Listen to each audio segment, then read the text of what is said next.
In front of me, I have everything that I need to rebuild this 2ZZ engine. Got the block and girdle. I wasn't going to separate the girdle or remove the crankshaft at all. I'm not doing the main bearings on this. They seem quite alright to me. I have the cylinder head, which I didn't exactly lap the valves, I just kind of cleaned them, honestly. I have the camshafts, I have all the nuts and bolts. Having plastic bags and labeling everything, please do that. I have, this was from an automatic transmission, so this is the flex plate. This is going into a manual transmission. Got piston ring tools, I got piston rings, I got head bolts, I got the oil filter itself. Alright, partway through this video here, sorry for interrupting. Most, if not a lot of these parts changed. I got OEM head bolts, I got NPR piston rings, I got the OEM rod bearings. So, yeah, most of this is going to change, so don't worry. This video is going to be, this is 4 hours worth of footage here that I'm editing down. So, just bear with me for a little while. And yes, I know Felpro head bolts to cut me a break, I don't care. These seem quite good, to me at least. And they were only 70 bucks. Got OEM gaskets all around. Mostly OEM gaskets in here, mostly OEM parts, rebuilt fuel injectors. A lot of monkey wrench racing stuff. I'm not using this, don't worry. I have a lot of my tools, honestly. Painted the intake manifold, the valve cover, the timing cover, torque wrenches. I painted most of the engine brackets. I have the oil dipstick and tube along with, I'm going to put a new seal on that because that one actually broke off. And let's see, down here I got the old pistons, which I cleaned off and labeled, and they seem really fine to me. And then the old rings, which aren't actually stuck, which is a good sign. And then I have all the old gaskets right there, so I can at least compare and contrast. The coolant temp sensor, which I will actually, I'm not going to be installing this one. I'm going to, whenever I actually go to swap the engine, I'll take the one from my 1ZZ because that one's a new one. And then I have a lot of stuff in the corner, honestly. Here are the old head bolts. And new alternator, since the one that came with the engine I'm using, it was a SKP alternator for a 1ZZ engine, so I had to source a new one, or not a new one, a used one. Denso 2ZZ. Power steering pump, idler pulley, oil pump, throttle body, which I actually cleaned out from another video that you may or may not have seen. Exhaust manifold, you get the point. I got everything needed here for this. I guess the very first thing would be tackling the piston rings. I'll try to make this video as detailed as possible, though I wouldn't call this a tutorial. I've never actually built an engine before. Doesn't mean I'm not willing to try.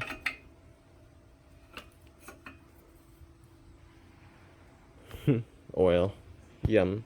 It's getting kind of windy outside, so the very first thing I did to check the weather, and went from raining at 3 p.m. to raining at 1 p.m. It's almost 1 p.m. So I moved the table in closer, and I moved the block over here. Everything, I mean, I'm under a carport, but still don't want to risk anything. I am using my phone to record, and then I also made myself a notepad of multiple torque specs for everything, and I also have Toyota's repair manual all on my phone, so I'm going to be going back and forth between a lot of things here. I have, oh, okay, cool camera, cool.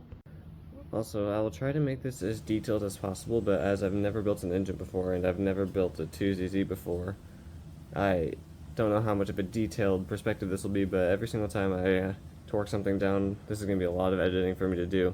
I'll have the torque specs on screen and I guess something else, I don't know.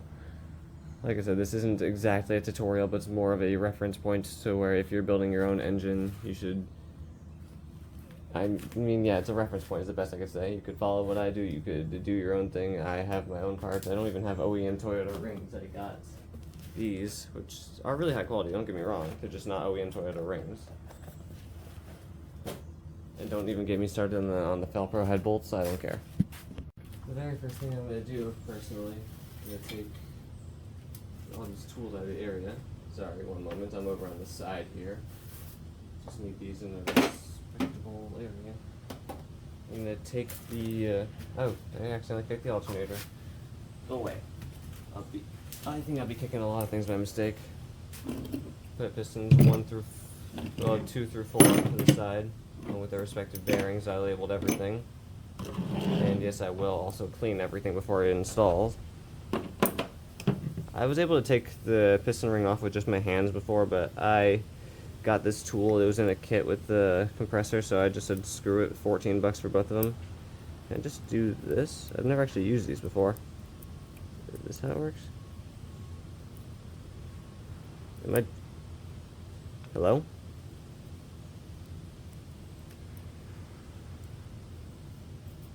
Can I have you? Aha. Oh, not aha. Uh-huh. No? Why not?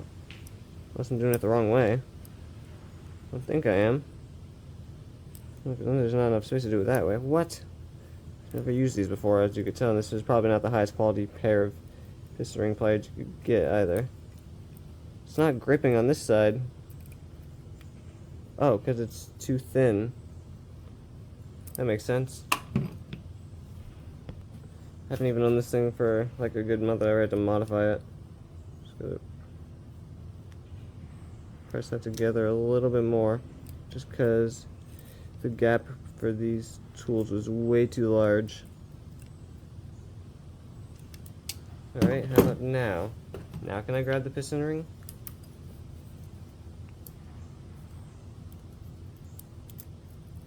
Yes, I can.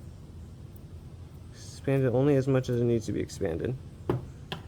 Piston ring number 1. Wait, so what was so that was actually the issue, right? Yeah. Because like whenever I was doing this with the piston ring pliers, the piston ring was just going through the gap because the gap wasn't tight enough. And these are regular piston, like I know there's a bunch of different styles of piston rings. This one's just going for a Toyota engine, so I don't really think these are squared piston rings, what I'm trying to say. These are square. So, this is the top end of ring number 1 right there. Then ring number 2. Got an idea? Just work it around. Try to find the gap. Aha! What is this design? What? Is that how this works? There's piston number 1 without any rings. Is it just this doohickey? What? I was wondering how this worked.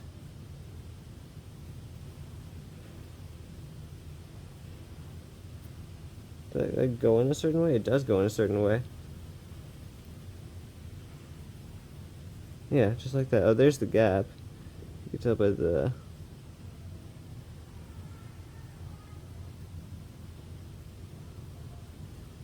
I don't know how to best describe that. You are not able to see any of this on camera. It just really looks high mileage, that's all. Just looks like maybe it burns a little bit of oil just from the OEM piston ring design. I know the onesies had the piston ring design flaw. I think there were some 2ZZs of the same year model that had a similar issue, but looks even not as bad as the 1ZZ. As for the ringlands,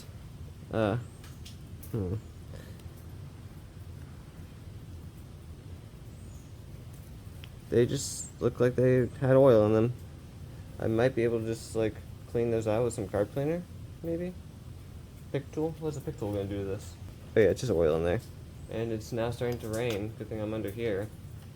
I want to get my tarp inside just in case. Essentially, to me, the hardest part of this build is the piston rings, because once I get those in, everything else kind of just bolts on. So what I want to do, piston ring number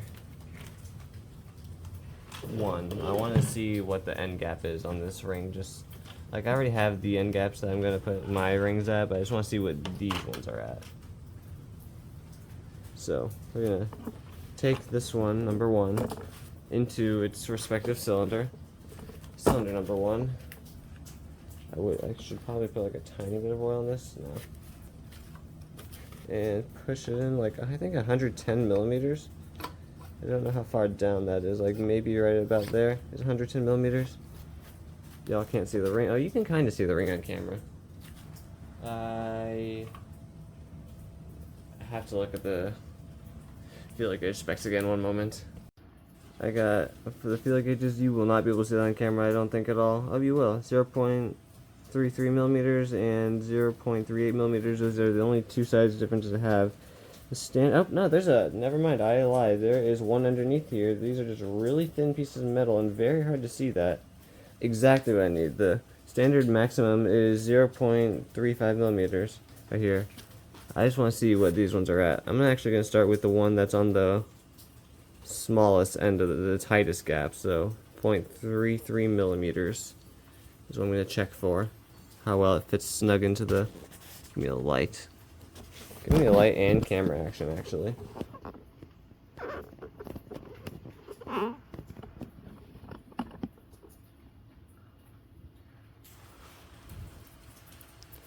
On the smallest end of the gap, the tightest gap possible, it goes in really smoothly, like actually no resistance at all. It can move back and forth, making the gap a little bigger. Same, the biggest gap possible for this. Still kind of moves freely, actually really too freely. Was there something wrong with these rings? 0.4 millimeters. Still moves smoothly. 0.43.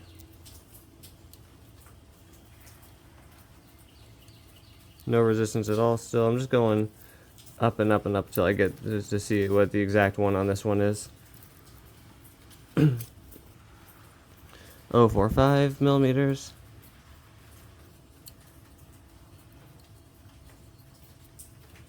Jeez, what is this? I think the maximum is like 0.50 or something. If so, then these rings are just worn.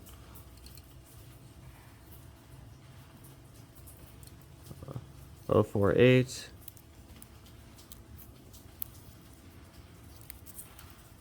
0.50 millimeters. There we go. No, I lied. Twisting it back and forth gives it some resistance, but that's twisting it. 0.55 millimeters. What is the end gap? Ah. 0.58 gives resistance. Can barely even enter the ring. So you get this next size, 0.55. So it's between 0.55 and 0.58 then. Because 0.58 it like doesn't even enter. And then the standard is on screen now. I'm gonna go check. So this is only like a little bit more than half of standard, being 1.05 millimeters. Directly from Toyota's repair manual is where I'm sourcing all my information. Can I compress the ring, please? I'm trying my best not to scratch these walls. Even though these are literally going up and down the walls millions of times per year. Still want to try my best to preserve, to not damage anything. So on camera, I'm just going to do I'm going to show you how, okay, wait, this camera angle sucks. I'm just going to go straight for the large end of the spectrum. I don't know the standard. I'll have the maximum for ring number 2 on screen now, but I'm just going to go with 0.58. Already way too small for this. Okay, I'm just going to go, I'm going to go up a lot actually. Between 0.8 millimeters and 0.88 millimeters, which I don't know the standard on that. It'll be on screen now. What's at and what it's currently at and what it should be at. I have both the bottom and the top oil control rings in there, and those ones are pretty small. Those aren't meant for compression. Those are kind of meant for compression, but those mainly meant for obviously oil control rings. And then the bottom one, 0.33 is too small. Gonna go larger. 0.48. Oh, 0.48 is almost there. Wish I could zoom out a little bit with the flashlight on, but sadly I can't. 0.53 is kind of exactly it for this one, for the bottom one. 0.53 for the bottom. 0.53 for the bottom, 0.55 for the top. I wasn't going to bother recording the rest of the cylinders, but the largest one I have here, 0.88 millimeters, ring number 2 on cylinder number 2, still way too loose. I don't think it's at 1 millimeter, or at least I don't think it's at the maximum, but it's pretty darn close to the maximum. And that is more than half the standard, or more than double the standard. It's my bad. But that's not too good for these rings, which to me, obviously, it's looking like ring failure, or at least old rings. I don't know. That would be a good thing, though. I'm gonna keep the footage for everything I just did in the video still, but I made a very silly mistake, and I'm glad I made that mistake as soon as I could instead of later. I was gapping the rings in the wrong orientation. This is cylinder 4. I was using cylinder 1's rings for this. I was doing it on the wrong cylinder. I gotta remeasure. Thank goodness I only finished the first 2 before I realized that exhaust side, intake side. I'm just gonna 180 the engine and then redo cylinder 1. And I also didn't exactly push the rings down to 110 millimeters into the bore, so yeah, it'll be fine. It'll be fine. I'll put the new numbers on screen now.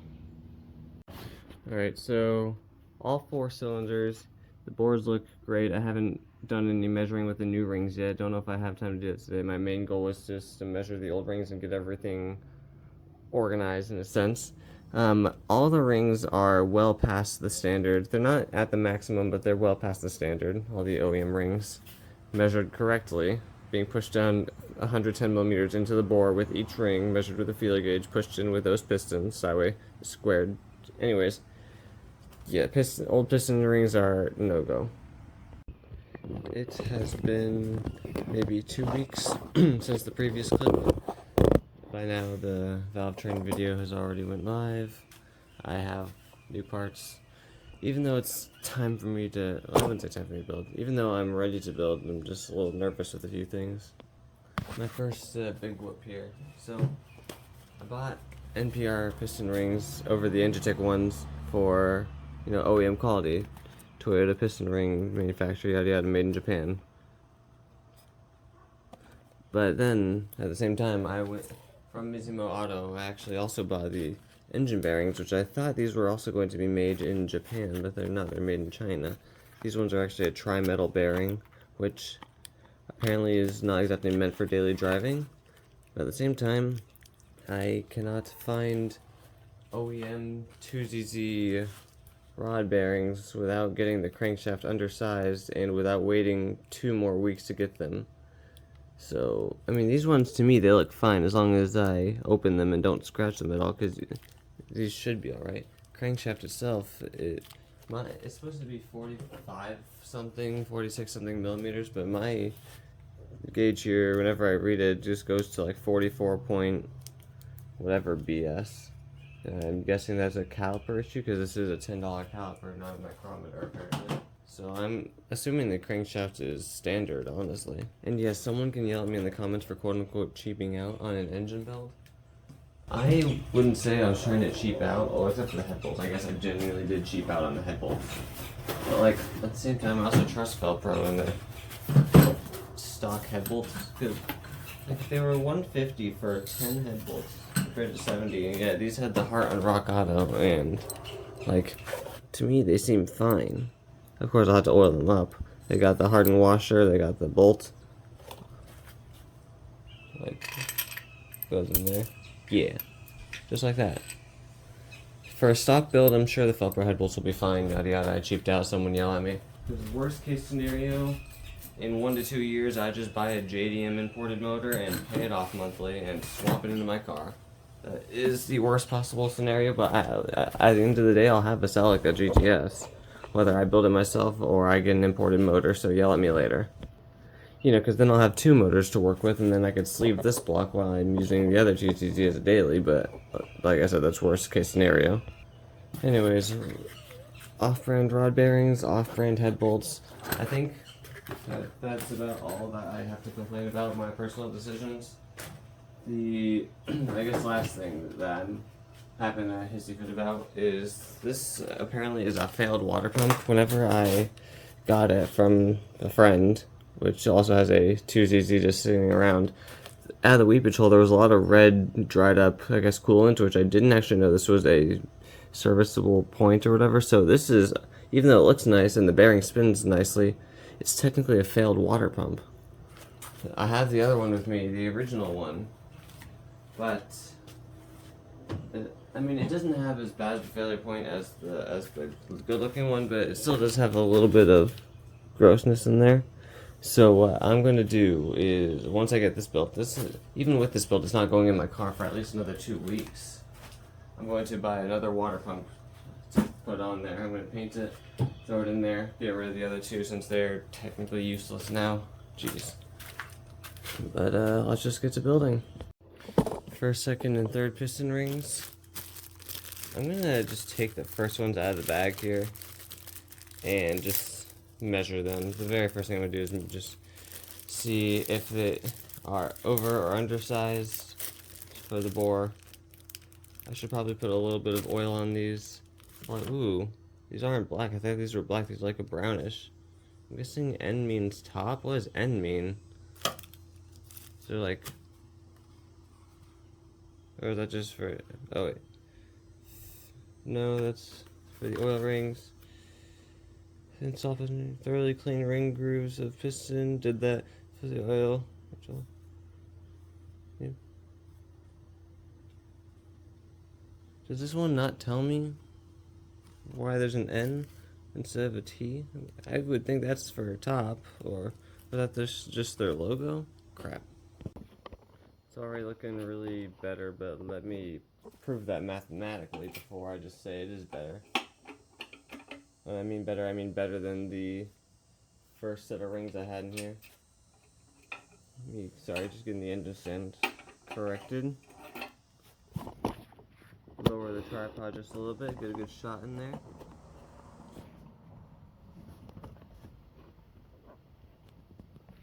At least compared to the engine tech rings, I actually have to see how well these are. That's the top ring. I put a small amount of oil around the sides. I think this is 0.35 max. Let me go to 0.3 millimeters.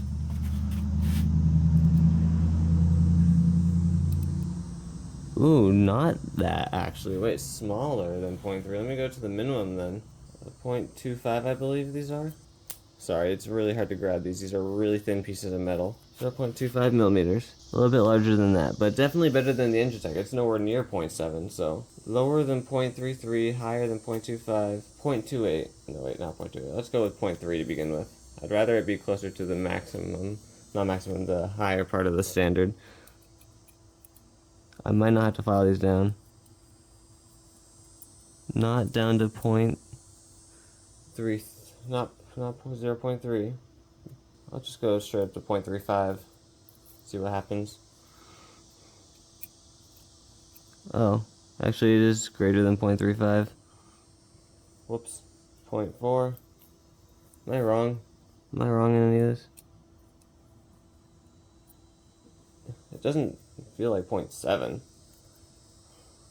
Let's go straight to 0.5.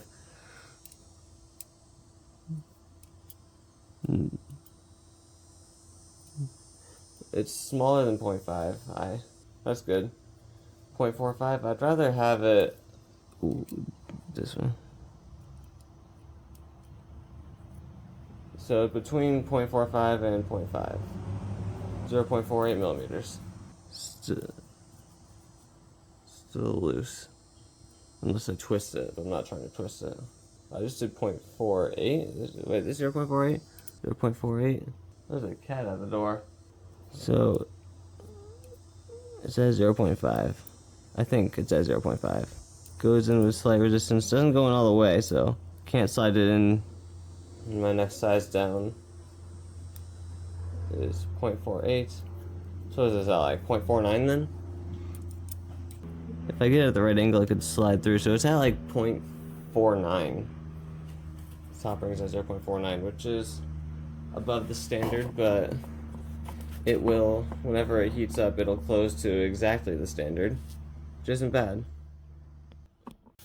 Got all of the piston rings measured and to each of the bores.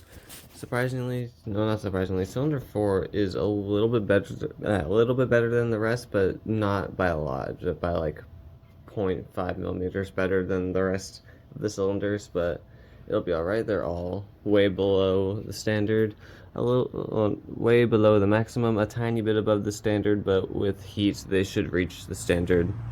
But they're definitely way better than the old rings, so I'll give it that. I'm not surprised that this block has 243,000 miles worth of wear, but nothing I can do about it except for sleeve it, which would cost roughly $3,000 depending on where you go. But this, for a daily driver, is definitely runnable, so now I just need to make sure I don't need to deburr the rings even though I'm not filing them down, so. It is finally time to build this thing. I have all of the OEM internals here. OEM rod bearings, head gaskets, sealing, bunch of O-rings, all the OEM gaskets. I actually do have OEM head bolts in here, so I'm not using the Valpro ones. It took me a while to learn that. Timing chain, it's fine. If I was worried about it, I would have replaced it, but I'm not worried about the timing chain at all. Especially since it's a daily driving motor, that's fine. Yell at me in the comments, I don't care. And then all the bolts that came off the engine originally, lots of bags.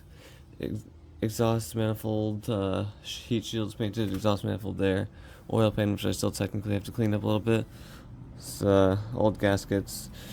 Just with the timing chain, I'm not gonna care about the guides here since they're not scratched or damaged or anything. Just a little bit dirty, but they're not brittle plastic at all, they're fine. I don't need to lose the bolts though, come on now. And then same with the tensioner. The plunger and the tensioner works, but I do have an O-ring for it.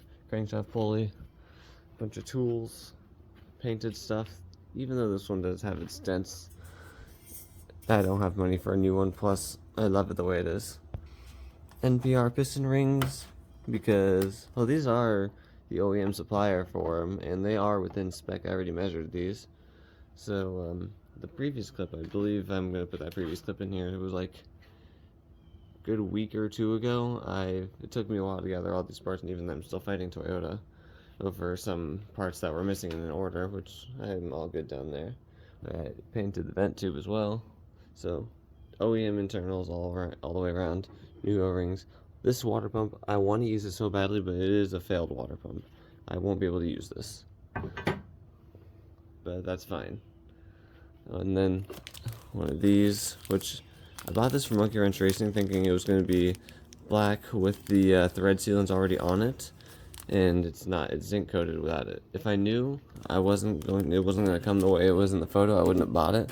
So I had to buy this with it, which will be fine, but it just really sucks that, like, yeah, new one, I'll use it, but, like, I just wouldn't have bought it. But whatever. Oil dipstick tube is in there. Yeah, just a lot of things sitting around, honestly. Make sure not to step on the rod bearings, that'd be great. And from here, I'm going to start out with giving the cylinder walls and the crankshaft a tiny bit of a wipe down. Cylinder head's all good to go. Camshafts, I would love to wipe them down a little bit as well.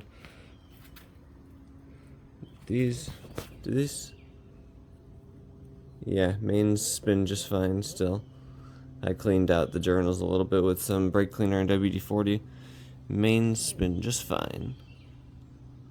I'm gonna wipe that down a little bit, just that way I can take the oil clearances with plastic gauge. Oh, do I have the plastic gauge with me? Yep, found it. I don't have to go back for it because this engine is not even located at my house. It's at a friend's house. I don't have to drive back for plastic gauge. Nice. And I guess let's get into it. I'm going to start off with getting the piston rings onto the pistons. Sorry about the wind. I lied. The first step is I took these out originally to not only clean out these oil grooves here, which these oil grooves are clean because they were not before, but I also want to take the pins out so that way I can apply assembly lube to these pins, that way they're not dry and stirred up. So just rotate this one in there a little bit like that, and then this is going to be spring loaded when I try to remove it, which is also why I'm going to hold over it in the process. Let me give myself some more leeway here. Nope, okay, that's enough. Okay. Alright, I'm only going to be showing this for one piston. I'm going to do the rest on my own. I have it, but I don't want it shooting into the unknown because I will not be able to find it. Yep, got it. And I actually do have the piston labeled with Sharpie on how I'm... Yeah, there we go. I have it labeled on which way it's coming in and out. This just pushes out because I have already taken these apart. Though this should just push out with the hand. It's a handle. Can I pull it out with it? Just... No, I can't. Can I? Please? Give me... Ow! Not a good idea to do what I'm doing, but... I have literally pliers right here to at least give me some...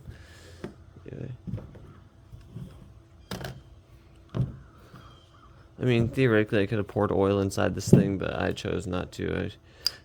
Bam. I wanted to clean that off and clean these out just a little bit.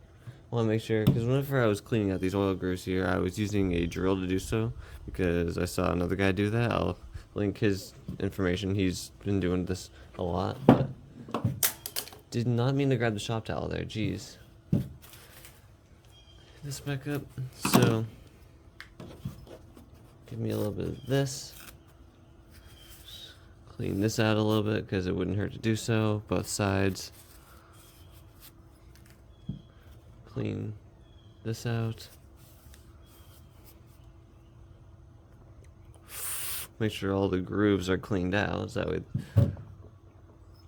My main concern is whenever I was drilling these, I kind of maybe got a little more than I was needing to. So let me show you what I fixed for that.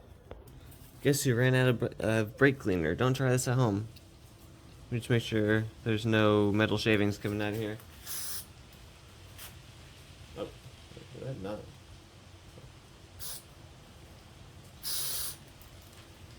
Well, on top of that, there's not even anything coming out there. Is that really cleaned out all the way? I thought I cleaned it. Oh no, he used mass airflow sensor cleaner to clean out his connecting rods and his piston faces. Oh no, big whoop, shut up. Anyways, this side matched up with this side. I don't know which sides actually do match up with each other. I just have them labeled from how I removed them, so thank goodness for being consistent. And then next step is a little bit of this, not a lot of it. This stuff is actually like really gooey. Ew. It's like the slime that your teacher wanted you to make in the kindergarten class, but it doesn't turn out this way. I'm not gonna put a whole lot on here, just like enough, I guess. Just that way it's not dry. And then get to match up the non-labeled sides here. I guess I wouldn't hurt to put a little bit of this in here as well. Not like monstrously gooping this stuff up, just don't do that. I should probably put some inside of here with whatever's on my fingers.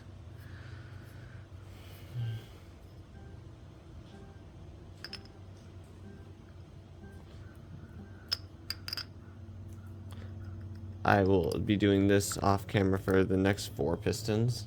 Don't worry.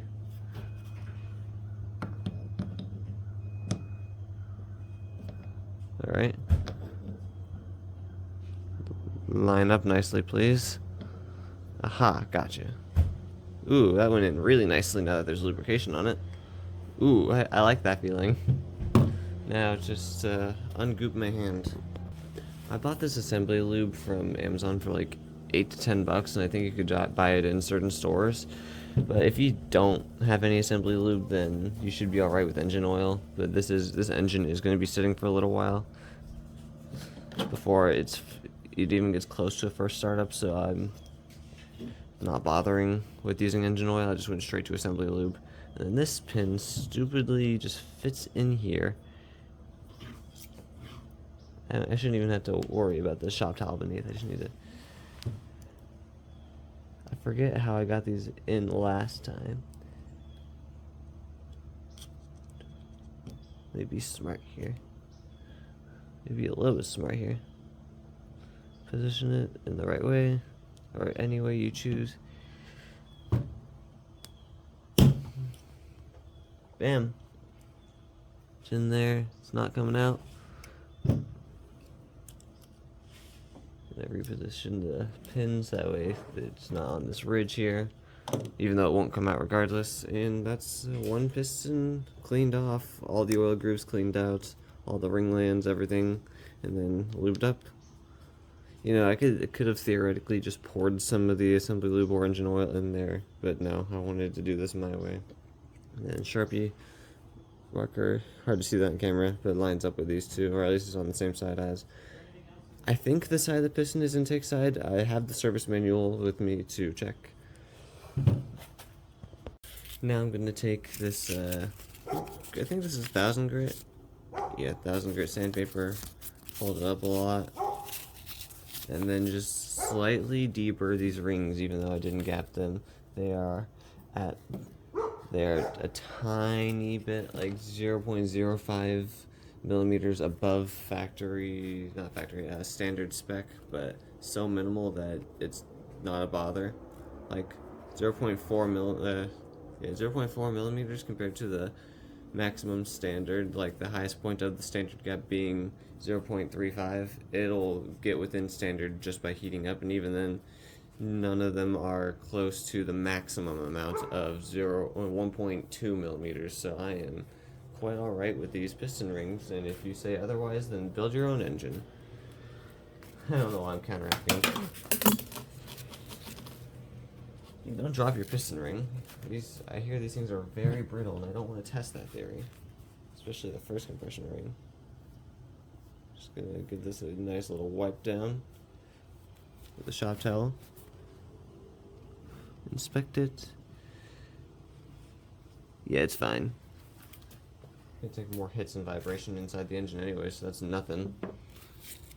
Just gonna slightly unsharpen the edges, what I feel like.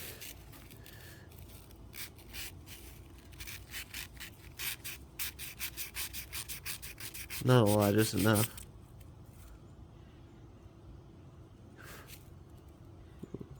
It's kinda doing, yeah, it's kinda working a little bit actually. Trying to get just one side at a time, that's a little difficult though. I had to do this to all the piston rings, by the way, so definitely only putting this on camera for one of them.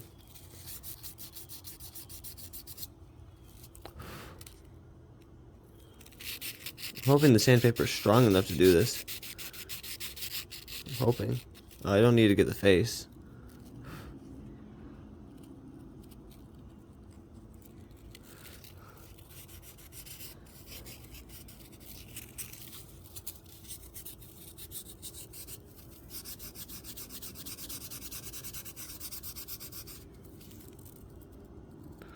It's not doing as well of a job as I'd hoped it to be.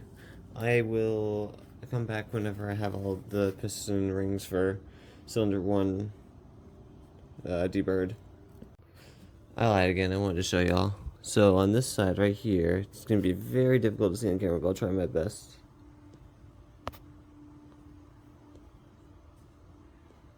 Can I get this shot? I don't think the camera's going to want to focus on this.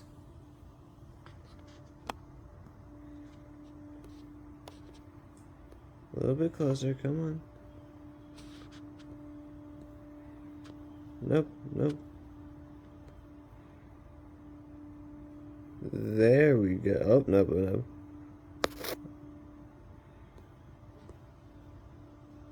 Maybe I need to give it a background to focus on.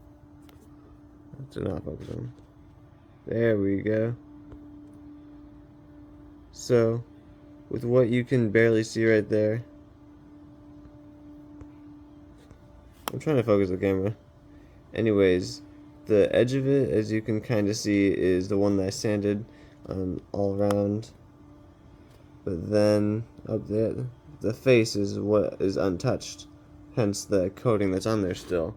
That's what I was looking for. I got the edges of it, not a lot, but just enough to unsharpen it, especially where it contacts the cylinder wall. And then the face remains untouched. and then this sandpaper will do that for all of them. That's how I'm deburring these piston rings. Alright, so I know a lot of people like to put oil in the piston ring grooves before installing the rings. People like to do it after.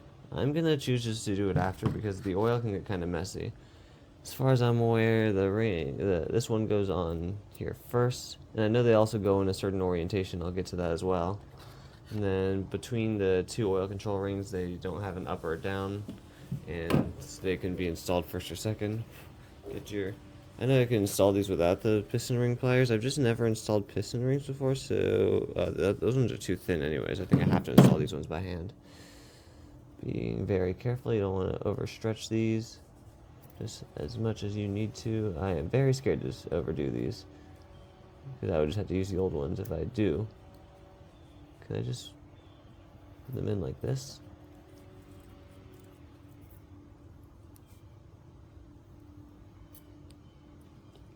Maybe one ring land at a time. Yeah, that's how I do it. Being very careful, one ring land at a time. Until it slots into the bottom. Ish. The bottom-ish.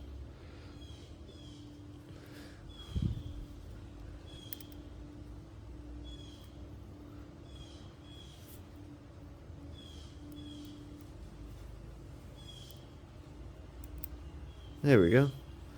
And it's in there. Oil control ring. I will position the rings in just a... Actually, wait. Where's the... That's the gap right there for the rings? I'm trying to figure that out. I think it's this little notch right here. Yep, that's it right there. That's the gap for those, which I don't think that matters. I think it's mainly just the end gaps of the rings themselves.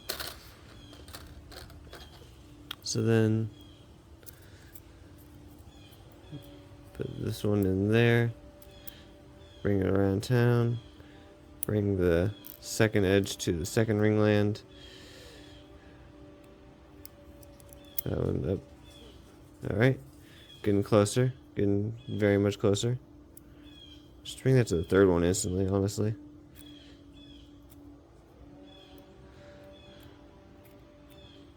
Just completely skipping the second. Nope, come on, don't do that. There we go. Oil control rings are in place. And now we use the expander. If I could pick it up, that'd be great. This one actually does have a top. It's labeled N. I don't know why it's labeled N instead of T, but it's alright. I'm gonna place this. Spend it just as much as we need to get it into the second ring gap, not the first. Did that go in nicely? Yes, it did. Should probably be checking the gap on these rings in the cylinder before I install them. Yep, we're fine on the end gap. I didn't get the ring faces after all, I just got the the edges. Now the first one gets to go on.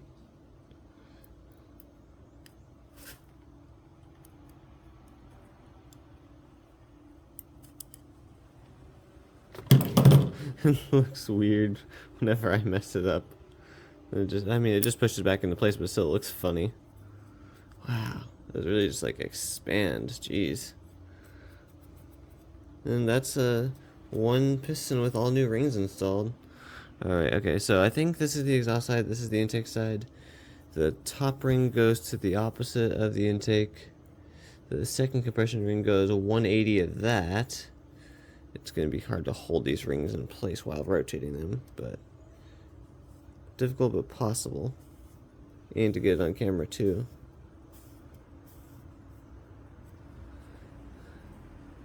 That's one, that's two.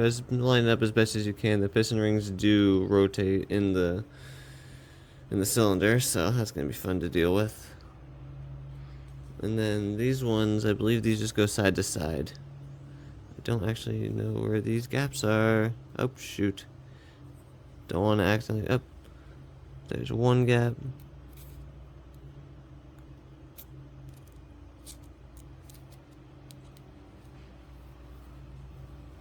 No, wait, that goes side to side. That one goes there.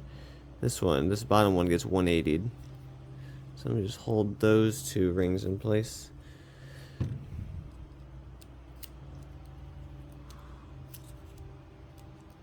This is a lot harder than, ooh,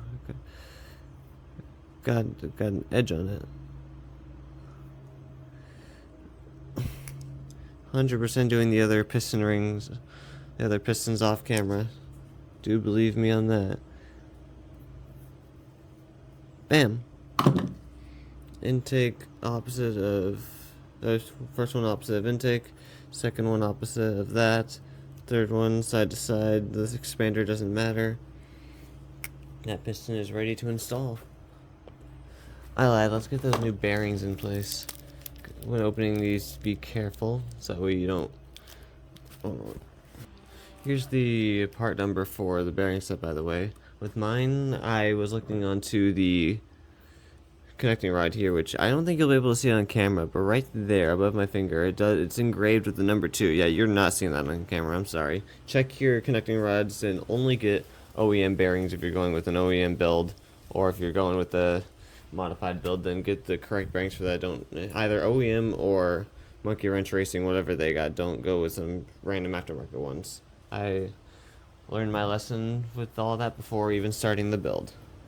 This is actually the OEM bearing, which it's supposed to have a number 2 like right here marking on it, just like this one. But this one, the old one, doesn't, either because it got scratched off or it was never there to begin with, but that's fine. I might need to make a stop for brake cleaner since this one's almost empty. It's my last one, which is also why I was using that circle sensor cleaner. Spray just a tiny bit onto the rag, just to clean off the connecting rod cap and the connecting rod itself. A little bit dirty, not a lot, but still enough to warrant me wiping it clean, especially the machine surface. I'm not even installing the rod yet, and I just want to make sure it's as clean as possible, you know?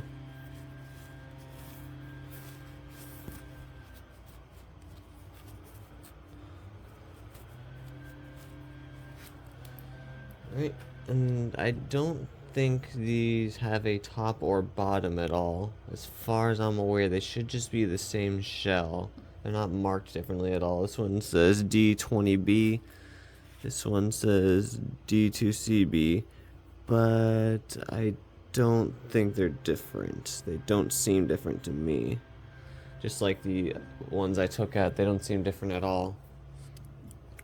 Give these ones a little wipe down just in case, because you never know how long these were sitting in a box for. Oh, is there a coating I just wiped off on that? There's a coating I just wiped off on that. Crap. Okay, well, don't wipe these down, I guess. Not with brake cleaner, at least. It'll be fine. What am I gonna do? Not use it? It's just not gonna. It'll be fine. Line the notch up with right there. Get y'all a better shot at this.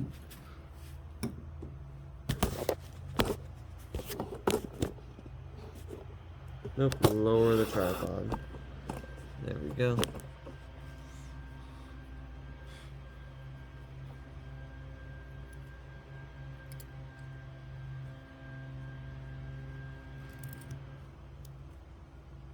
I think it just presses into place, right? I want this to be flush, that's the thing. It's like it's mostly flush, but it's not completely flush, that's my issue. Okay. Alright, I gave it a little tap with the wire brush over there, the wooden one, just to even it out as much as possible. I don't know if it's supposed to not sit fully flush. Also, oh, is it? Oh, it is oh, look at that, the coating restored itself, I think. Well, either way, I'm just not going to spray the other ones with brake cleaner, but the coating, either I spread it out or it just fixed itself, but I don't even think there was any residue on the shop towel from that. No, there wasn't, so I'm just going to wipe these off normally. But that one's fine, and now up. Don't need to touch the piston rings. Now that'd be great if I just didn't do that. Oh, I'll probably have to reposition them again. That piston's fine. Leave that to the side. This one, all clean.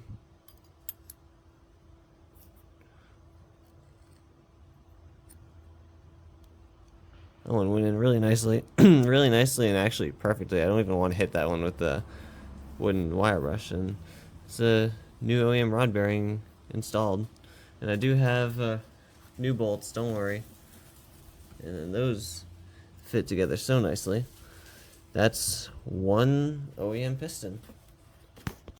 Alright, so I was working on piston number 3, and whenever earlier I was saying keep these wrist pins, you don't want to lose these.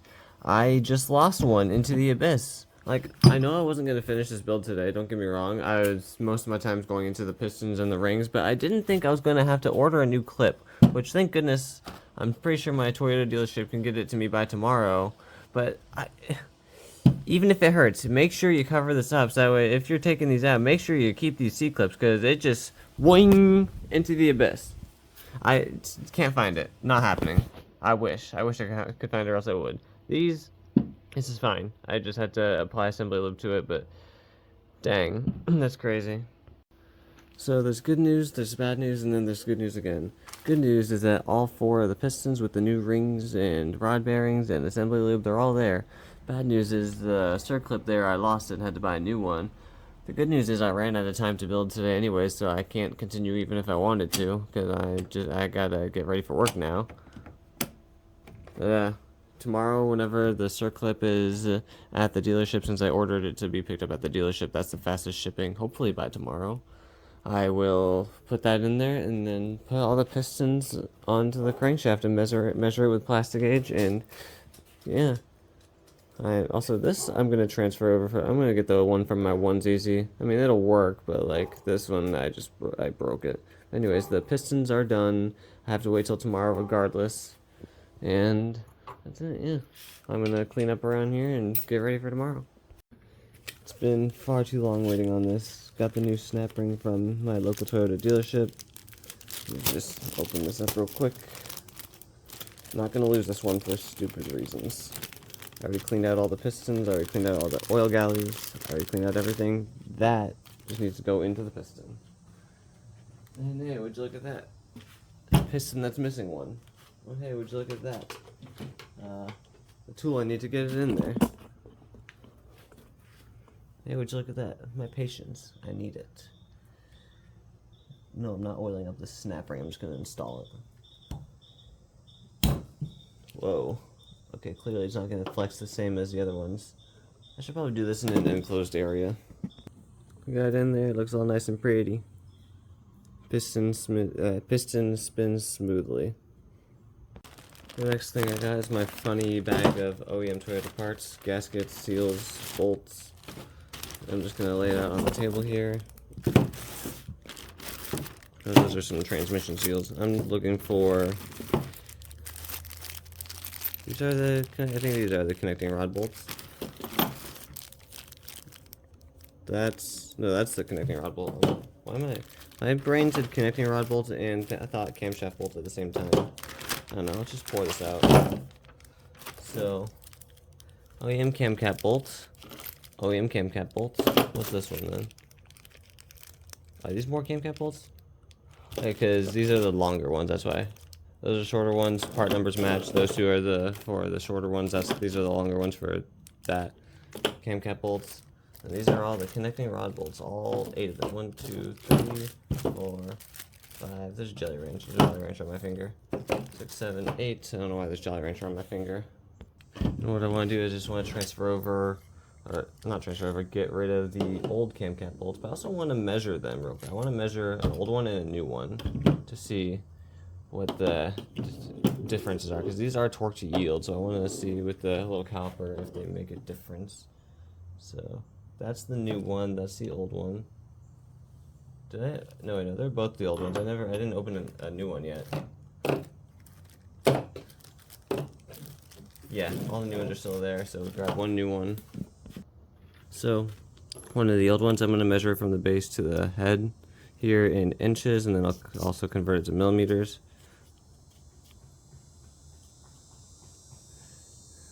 .17 inches, 2.18 inches, 17 to 18, 55.3 millimeters on the old one, and then just diameter right here, 8.6 millimeters, 8.7-ish, up, frick again, okay. Close you all the way, 0, open you, put you back in there, I clicked the wrong buttons, 0.32 inches, and then right here as well, 0.34 inches, 8.88, 8.9 millimeters. Now, let's open up a new one. Let's get the old ones out of the way so I don't confuse them with the new ones. Open this thing up. Gonna have a garbage somewhere for the time being. New cam cap bolts. I know these are supposed to be installed with oil on the threads and on the bases. I will get to that in a little bit. I just want to measure it. 0.33 inches. Yep. 0.36 inches. 2.19. And 55.6. 55.6 millimeters on the new one compared to, how much was this again? 55.2. So it did stretch a total of 0.4 millimeters throughout its 243,000 mile lifespan. It stretched a 0.4 millimeters, which that's obviously enough clearance to absolutely shoot it. So you don't want to be reusing your torque to yield bolts. I put some engine oil on the shop towel. I'm just gonna oil up the inside of the cylinder so I can install the piston. Light coat of oil all around.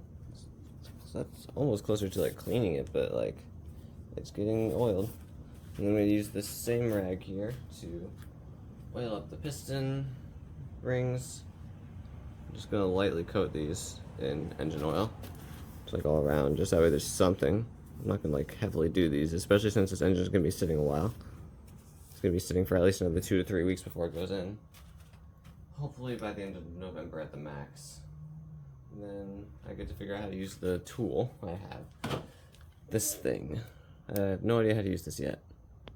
I'm pretty sure I have the connecting rod aligned correctly with these opposing sides. I think I'm trying to figure out how the notches face on this thing, because there's this upwards part right here on the rod that's not right over here. Just want to make sure that faces toward this or that. And also the fact, I think these are, I think this side is the exhaust side for the piston and this side is the intake. And I did line up one of the intake valves with all the pistons, but even then I just want to go to the service manual to be sure. I know that I was wanting this video to be somewhat a tutorial, but this is more of me just giving myself footage to look back onto if I ever want to. So this marker on this, that's for the front of the engine. These are the intake side, that's the exhaust side, and then this extrusion on the connecting rod goes toward the front of the engine as well. The front of the engine is the timing side. That side over there with the crankshaft, oh not the crankshaft, the flywheel and the or the transmission, that's the back side of the engine. So I have this lined up properly. I'm pretty sure from what I've heard online, I couldn't find anywhere in the service manual the piston ring orientation. I have the first compression ring facing away from the intake, and the second compression ring 180 from that, and then the other ones are on the sides here. The gaps are on the sides, but they're all gapped and deburred, and then the spring itself doesn't get any of that because, you know, it's a spring. Now I just gotta find out how to use this thing a little bit. That was a little difficult to do with only 2 hands. Also, this is just a cheap ring compressor. As far as I'm aware, oh, I probably have that a little too high up, if anything. And then, where's my hammer at? Because I know using the hammer to tap it down is what most people do. Can I just use this to tap it down with? I oiled up the inside of that as well.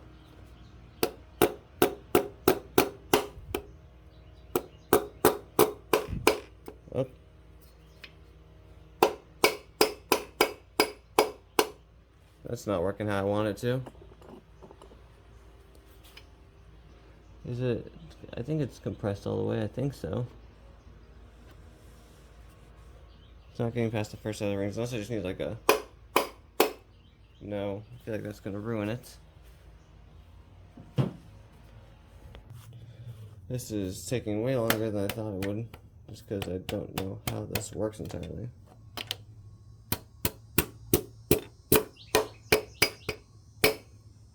I almost feel like a good hit is all it needs, but then it's not. Get down to the bottom of the ring and then it just, the very first one, it just stops me. Am I messing this up somehow? Maybe I need to give like a good hit, like a nice hit to clear the first ring. I should stop recording. Attempts number 4, I think, with the truck driving by.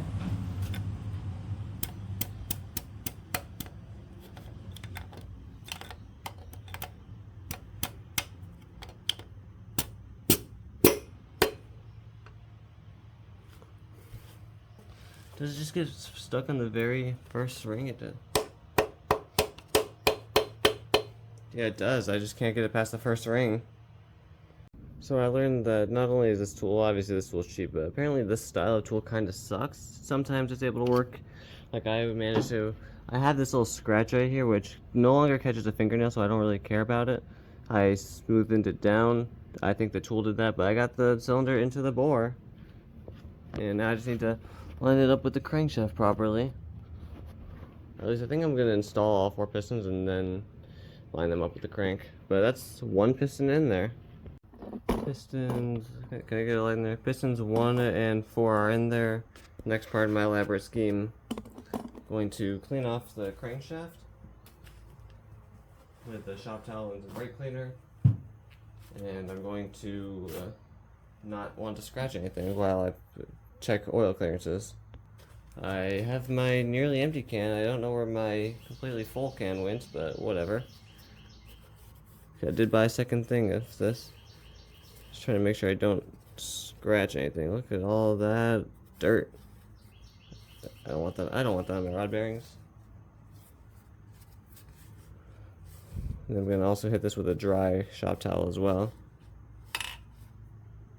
There's the rod bearing in there. That's fine. Let me get the dry shop towel in here, just to wipe off anything else. I cleaned off the connecting rod before I installed it, so should be good there. Yep. And then this is going to be hard to line up. Maybe. With the crankshaft cleaned off, both rod bearings cleaned off, I'm going to put this on there with plastic gauge eventually. This is not gonna, oh, the connecting rod's not on the crank all the way, that's why. A few taps from the top side and now they're on the crank. And I know I labeled this. This one is number 1. I labeled it, thank goodness, because I just mixed these two up. I labeled this one number 1. Gonna be very careful with my labeling now. Goes on there. I need to put plastic gauge on there before I torque that down or anything. Alright, this is gonna be very precise. A tiny strip of plastic gauge. That just fell down. Oh jeez. Can I have it back? Please? Thank you. This stuff breaks really easily. I don't know if this strip looks just fine to me, so put that right there. Put the connecting rod onto it.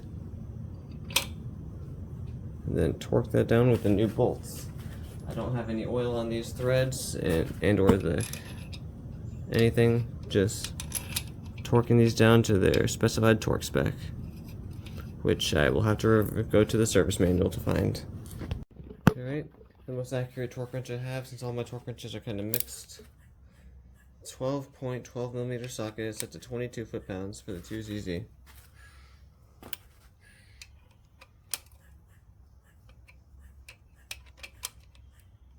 Okay, giving me some resistance, so I'm gonna move on to the next side. Alright. This is scary to me, dude.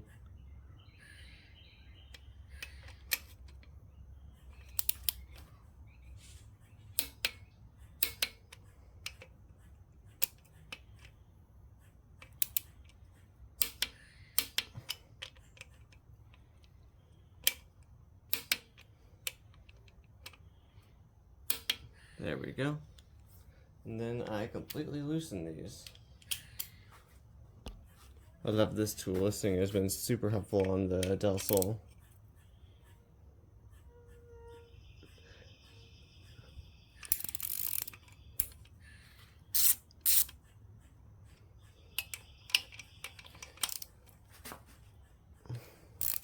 Even though I have all the right parts and all the right tools, this still just scares me, because like, what if I mess this up? What if I mess any of this up? Probably should at least be using oil on the threads. It'll be fine. I didn't do the torque to yield procedure yet. Also, looks like there's a little bit of oil on the threads from the connecting rod, but I shouldn't be relying on that. I'll put oil on the next set of threads.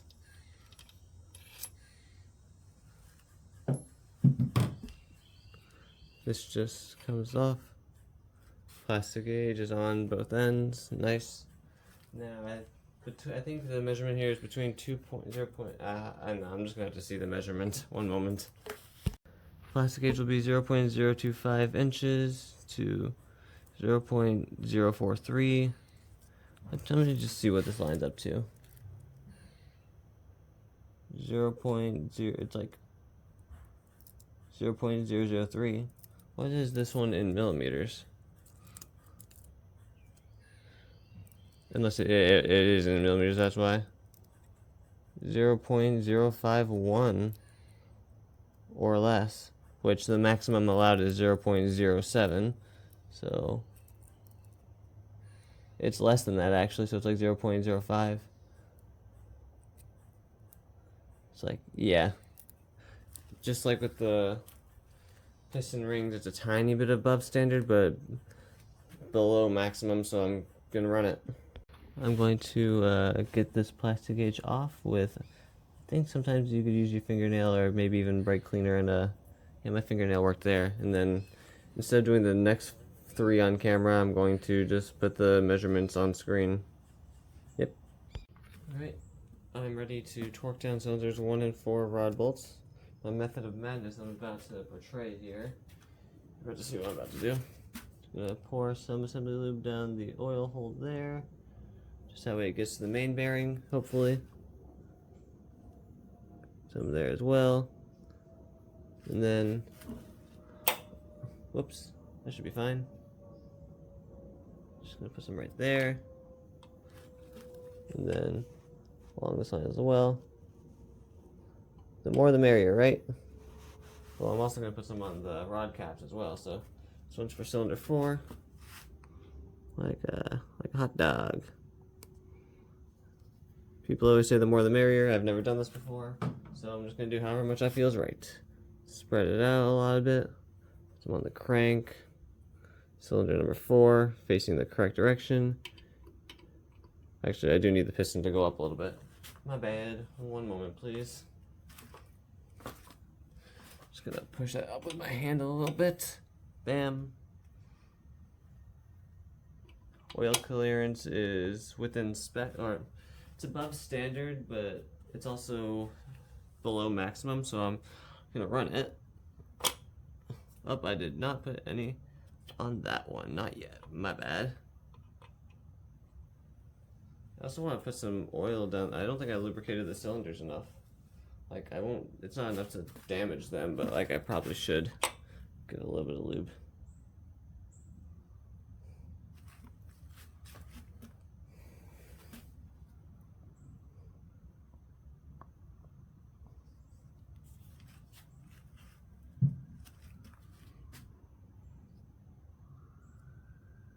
There we go. Oh, I need to not get that there. Right in there. Jeez, I can't push that up now. Especially that little oil on the cylinders. Alright, I just getting a light oil coating on the threads and then the bottom of the head of the bolt.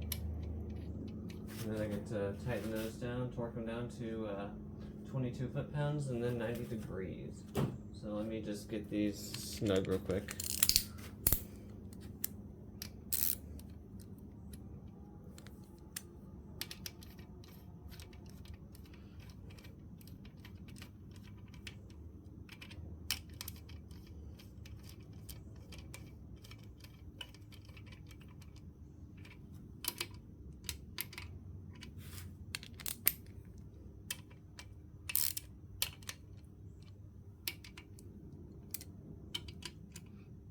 Alright,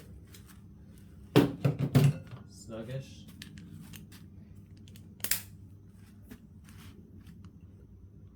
And I do have these labeled 1 and 4 as well. Come on, give it a torque wrench. Down to 10, 15, 20, 22 foot-pounds.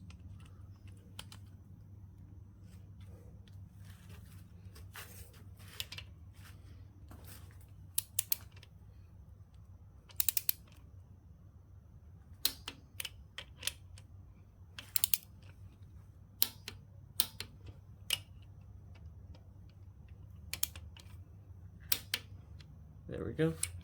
This one. I saw that coming from a mile away. Let me get a different angle here for all of you. Sorry about that. I saw that coming from a mile away. I still did it.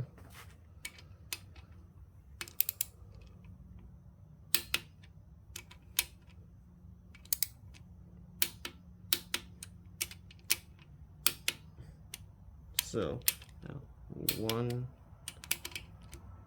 2, 3, 4. Pistons 1 and 4 are successfully installed. And now I get to take a 19mm and spin this real quick. Let me just make sure this spins nicely.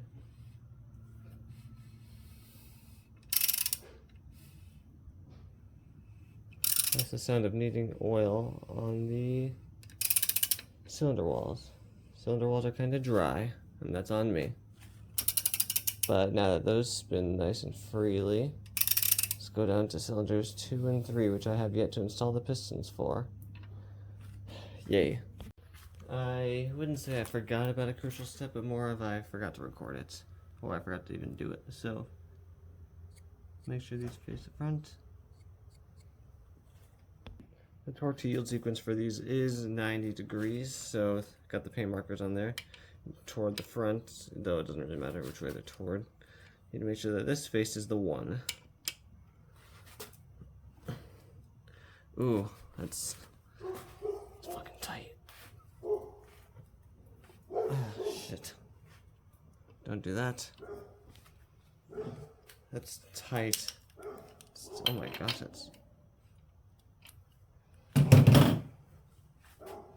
Definitely, if you can go to your local Napa and get a paint marker, I'd recommend doing so. Wow, glad this isn't 180. I should probably lock the engine stand, because it's taken a lot of force just to do this. This is just 1 out of 8. Oh my god.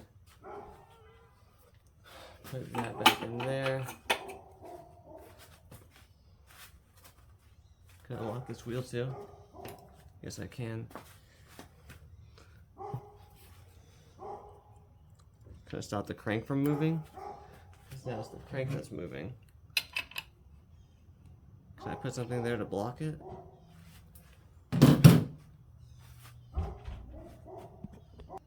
That was a lot harder than I thought it would be.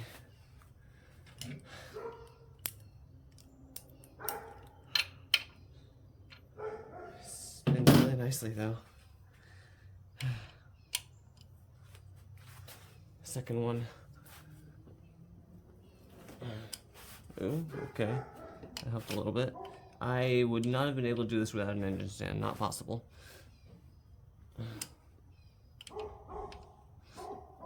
A little more.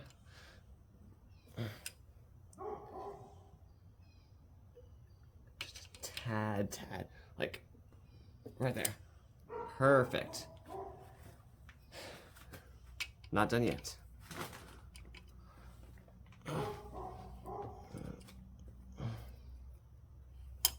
Nope, nope, nope, nope, nope, nope.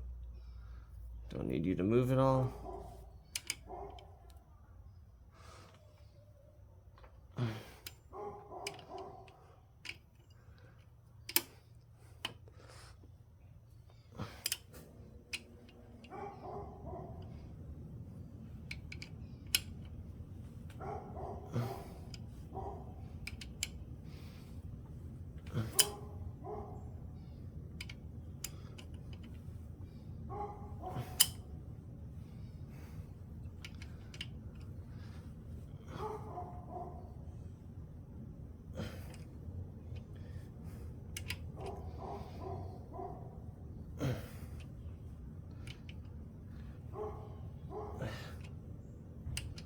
Almost there.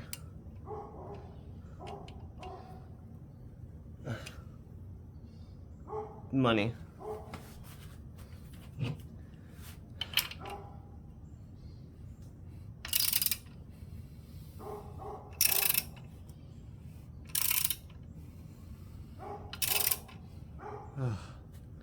Wow, that was weird.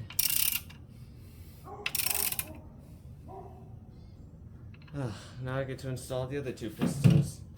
Wow, that's the scariest thing I've done in a while, dude. This tool sucks, but I have no choice but to use it.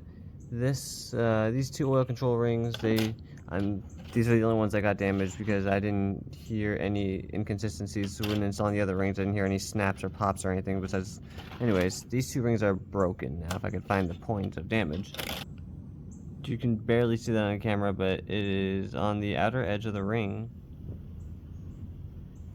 No, you can't see that, sorry. Outer edge of the ring took a hit, and now the new rings can't be used, so I have to reuse the old ones.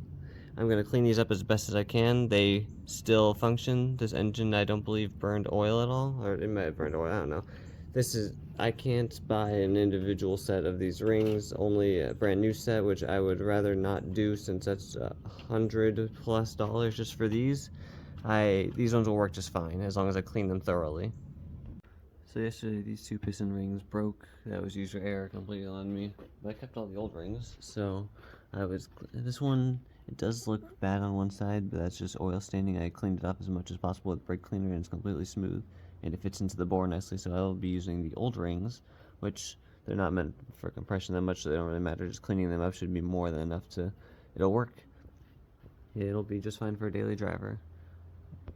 This isn't even copium, this is me just like, even though I was the one who broke the old rings, but these ones cleaned up, they fit really nicely, and they came out of this original bore, so they will still scrape oil and hold oil within the rails, and they are cleaned up.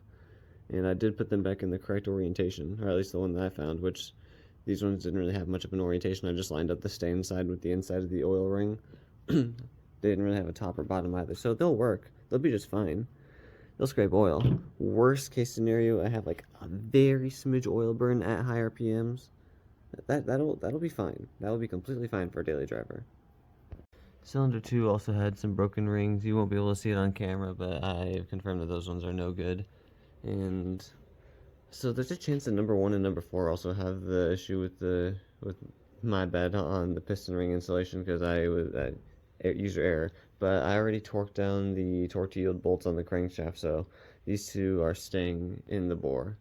But number 3, that one went in there really easily with the old ring, or maybe it's just because I did this tool, or it's this random. I did this differently. I'll show you what I did, but Cylinder 2 is also getting the old rings. Gonna clean those off, put them in. They'll work just fine. Alright, so old rings in there, nice and cleaned up. I have what I think is the crown at the bottom part of the piston, barely inside the bore. Rings are still within the tool. I'm gonna make this flush. Move the tool over, or not the tool, the tripod over so I can get just a little bit of space in doing this. Just like that. I think OEM parts are nice. think that was easier than the other two. Then on this side, I have the crankshafts, both of them cleaned up. The main rod's installed. Yeah, now I just get to plastic edge these two just because I want to see the measurements for my own. Those two were 0.5 millimeters, I think, of clearance. Or like I said, I had the measurements on screen earlier. Yeah, they are still within spec, so I'm still using this. And it's for a daily driver. It's not like I'm liking this. This is great. Here's a little bit of movie magic for all of you. There you go. Now I just need to loosen those. This time the rod bearings are on here with what is this stuff called? Assembly lube instead of plastic gauge. Here's a little video editing as well. 22 foot-pounds. Now I use some paint marker, bring those to 90 degrees. The front of the engine, or at least the paint on the front.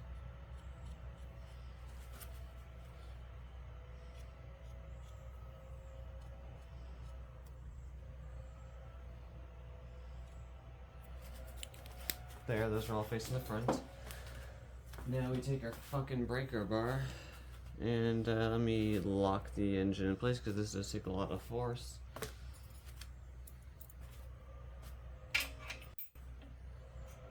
Bam. Gonna start off with number 2, 90 degrees, as per the service manual.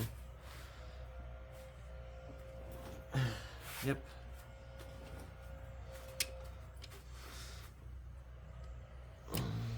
Almost there. This is really some scary shit.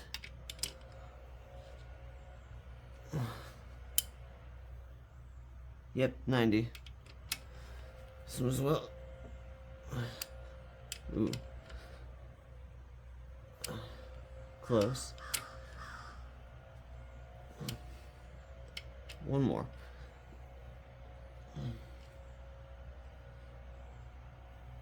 Perfect.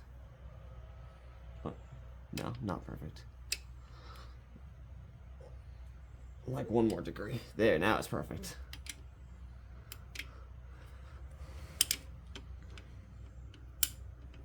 Line up with one of the teeth, please. Thank you, Bolt.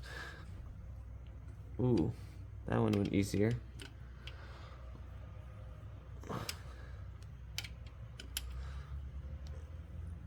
Ow. One more small noise, sound effect included. Last one.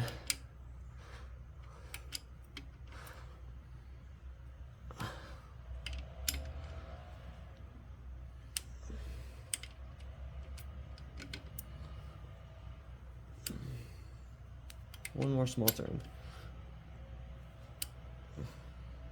Perfect. Maybe that's like 90.001 turns, but that's 90 degrees enough, so that's all the pistons completely installed.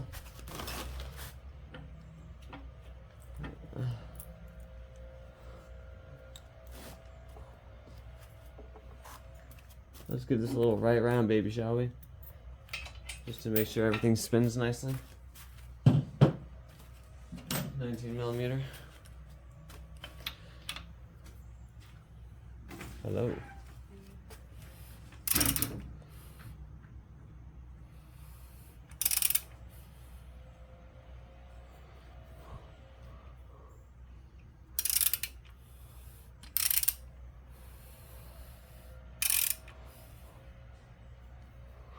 Let's go.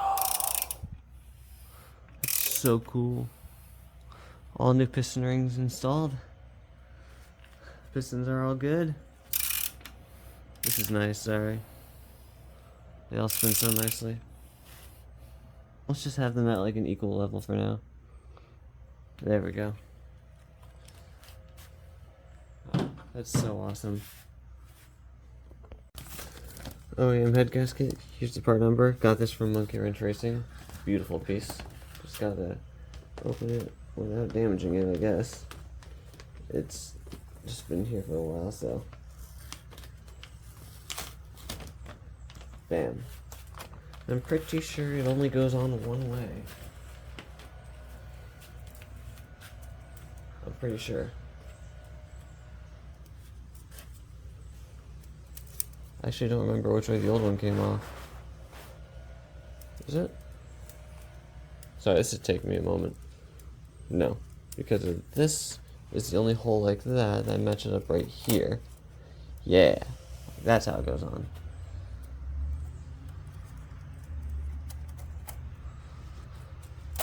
Because of these holes line up. I don't know why that's not doing that. Let me take you off, then take you off. There you oh, because it's like a really nice fit, that's why. So I have to go on at like the same time. Also just like stretching to each other. There we go. There's one. There's two. Nice old OEM head gasket. Here's the cylinder head. It's been looking nice and dandy for the past however long it's been sitting here for. It's been sitting here for way longer than I wanted to. Just like with the block, I wanted to give the cylinder head a small wipe down, just to get any loose dirt or oil that's been on it and make sure there's nothing that's catching any sharp edges catching my fingernails at all.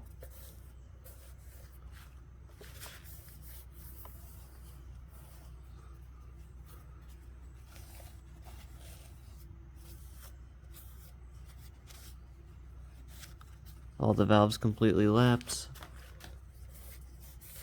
Valve stem seals replaced.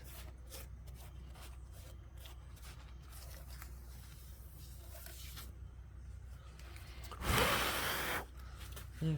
As far as I'm aware, it just goes onto the cylinder head, or the block. Now, do mind me a moment. This is a little heavy, especially since it's also really cold outside, so I'm gonna be careful. This one, those two holes that I was showing up earlier line up nicely in the head itself, so. Oh, I got first try. Really?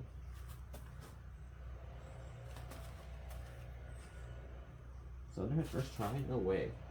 I saw the other side. I was not expecting that cylinder head on the thing first try with a new gasket. Oh, I had the oil baffle sheet and the oil pumper going on next. If I can remember how I removed this, that would be great. I think I actually don't remember how I got this out to begin with. I'm also mostly referring to a 1ZZ rebuild for most of this. How does this fit in here?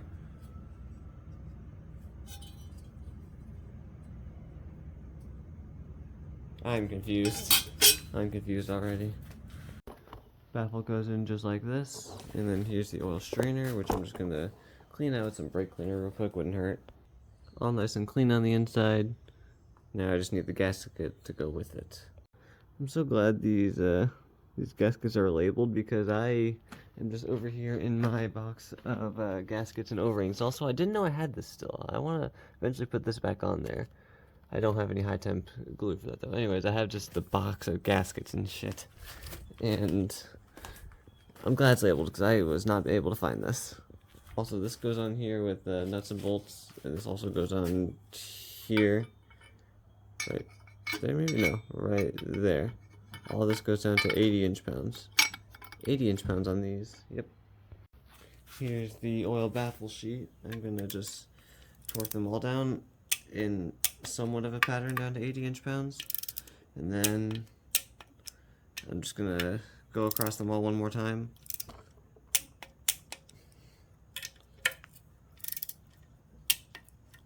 This middle bolt I couldn't actually get to with the strainer in the way, so I just temporarily removed the strainer.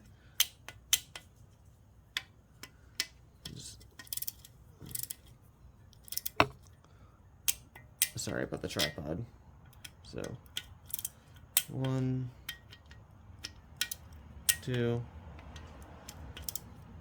3, 4, 5, 6. And then do the same thing with the strainer, and the new gasket is on there. It goes on one way only. I'm going to torque down this bolt over here first. 80 inch-pounds. And then this nut. 80. And then this bolt, this nut as well, not a bolt. And then I'm going to do the same thing but reverse. Reverse passes because it wouldn't hurt. And that's the oil strainer installed. So this bolt right here and these two bolts right there, I have no idea what goes there. I don't even think there was anything that went there. But none of my concern right now. Alright, here's the oil pan. I cleaned it up with the wire brush and put the Scotch-Brite, cleaned up really nicely.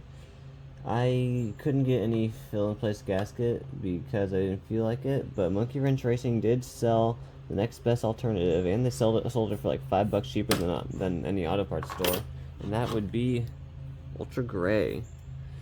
The service manual specifies to have a bead of 4 to 5 millimeters, so I measured that on this part with my my caliper there, my little caliper, and I'm just gonna make a bead of this.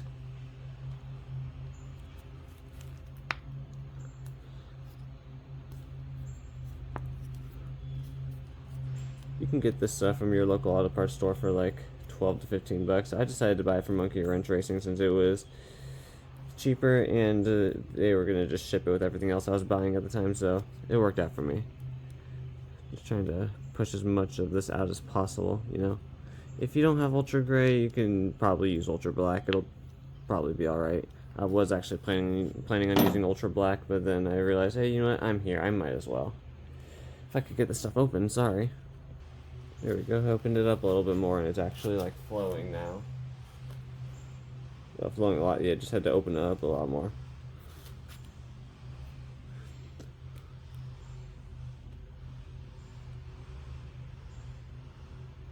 Welcome to the time lapse I'm about to introduce to this. Should probably be doing this on the middle edge here.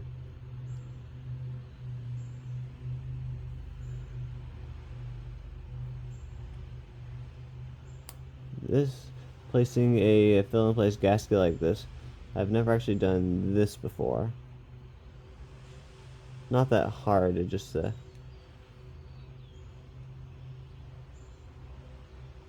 one moment, let me put a pause right there, switch angles.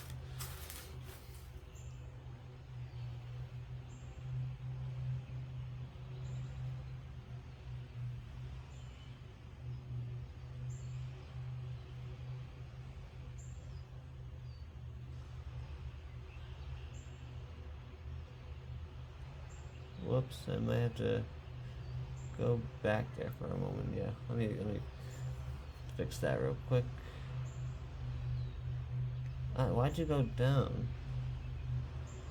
Anyways, that should be fine right there.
like even this out over here a little bit. It's like this gap right there. That should be. And I feel like I didn't do a good job right about here. That looks better to me. Let me just roll this over.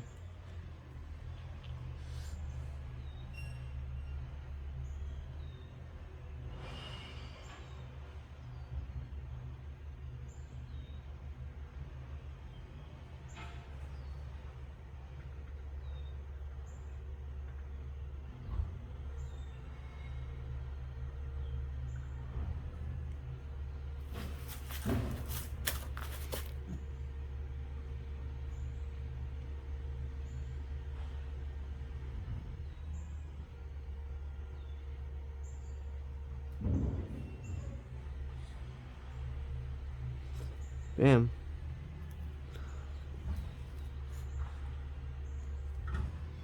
I'm just gonna let the rest of the oil pan smooth that out. Can I put the lid back on here? The service manual only specifies putting the packing on one side of the oil pan of the mating surface, not two. Oh shoot. Oh well.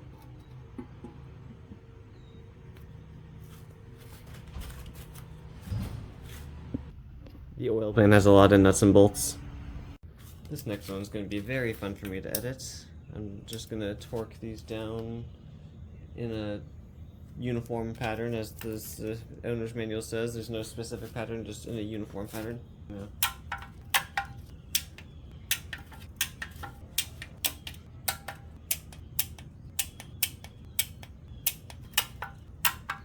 And that's the oil pan installed. Thank you, future me, for editing that. You're great. With the cylinder head just placed on there and the head gasket in the correct orientation, here are our OEM head bolts from Monkey Wrench Racing, with OEM washers as well. Everything is OEM. I had Felpro head bolts over there. Actually, I want to compare a Felpro head bolt to an OEM head bolt. Can you tell any differences? This is the 243,000 mile old, the old head bolt. This is the new one from Monkey Wrench Racing, and this one is the Felpro one. So I don't think my digital caliper is long enough to measure the actual lengths of them, but the first noticeable difference is with the Felpro head bolt. It's a little bit shorter on the head. Also, this crush washer, this washer is actually like deformed. I don't think you'll be able to see it, but it is not as level as this one. And oh, these ones even have like notches on top. Wait, does this one notch? No, that one doesn't. Anyways, let's compare the. Let's look at the just eyeballing. I'm not even gonna measure anything. The Felpro one is just a little bit shorter, and this one is longer because it was stretched out. This one, new one, good one. This one's been stretched, this one just sucks. I don't know if that sucks. If I do rebuild the onesie, I'm probably just going to use these because fuck it. But I'm going to put this back in the pile, and this back in the box. Here's our new guy, right here. We're going to take our engine oil here. I wish I had like a little cup or something, but we're going to have to live without it. Going to dip the threads in oil, just like that. We're going to do this to all 10 bolts, and then dip the head in oil. Oh, perfect, right there. Just like the guy does with his onesie. I think the service manual says to do something like this. I'm just going to bring the bolt over here and just put it in there. But then on the second button on that, get the, I think it's this one again? Nope, not that one. That one's disgusting. 10mm. This is a special tool. You could get this from Monkey Wrench Racing. I think I got this one from Amazon.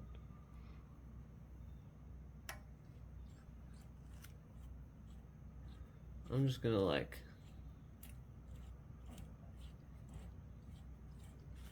I'm not even gonna snug it. I'm just gonna, I'm gonna tighten it until it gives me resistance. Yep. Gonna do that to all 10 head bolts, all 10. And I'm not gonna record that. I have all the cylinder head bolts tightened down in their orientation to 26 foot-pounds. This is scary. How much these things get tightened down with this thing. Oh my goodness. So for this next step, they, in the same sequence, need to be tightened down to 180 degrees.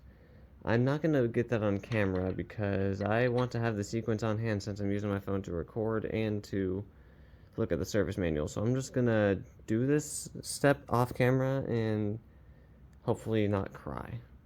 Mainly because this bolt right here, I thought the threads inside the block stripped, but I just didn't tighten it down enough. But it's fine.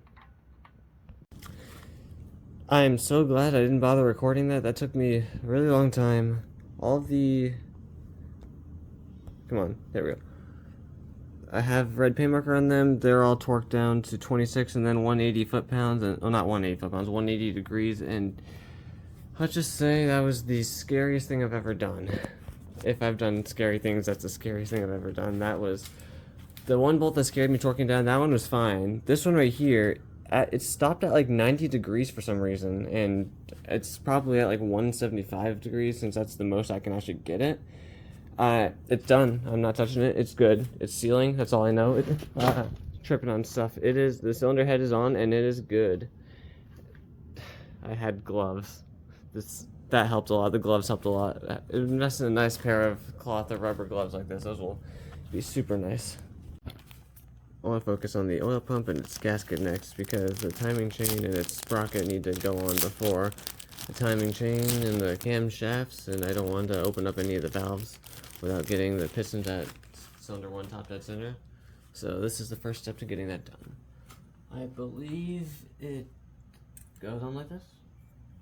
Which way does this thing go on? Oh, like this. Oh. I'll have to go to the owner's manual for the torque spec and then line up these teeth with this flat edge, I guess. Yeah. I clearly am not doing this right. Oh, let's get that as straight as possible. Sorry, camera angle. I would rather get this shot for myself. There we go. OEM oil pump with gasket. Oil pump is on there. I snugged up the bolts by hand, finger tight. Now I'm just gonna, in a uniform pattern, starting with this one. 80-inch pounds. Like, actually 80-inch pounds. It almost seems too little.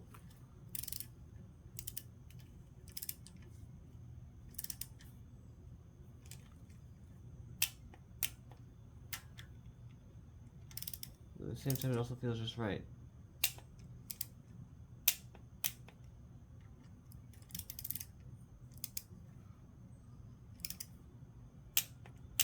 There we go, new oil pump installed. Or not new oil pump, new oil pump gasket with the original pump.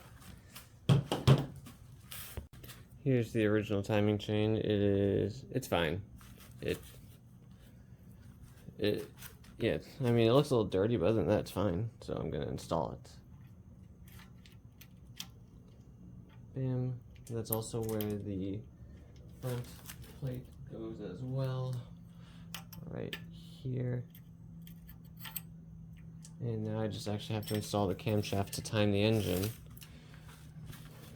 Which, I know I'm not at top dead center right now.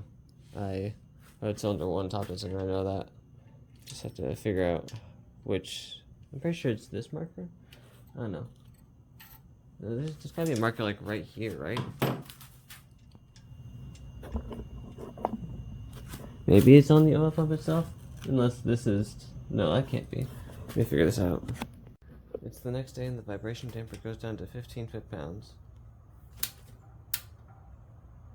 Actually, more than I thought it would.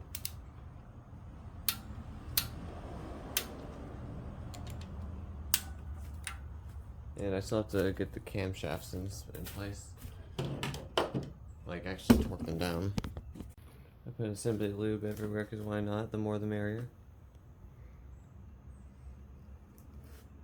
I also got to clean off the faces here of the camshaft because those are machined.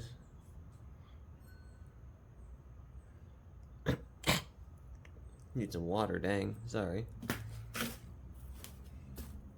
Ew. Now we have the intake camshaft going in.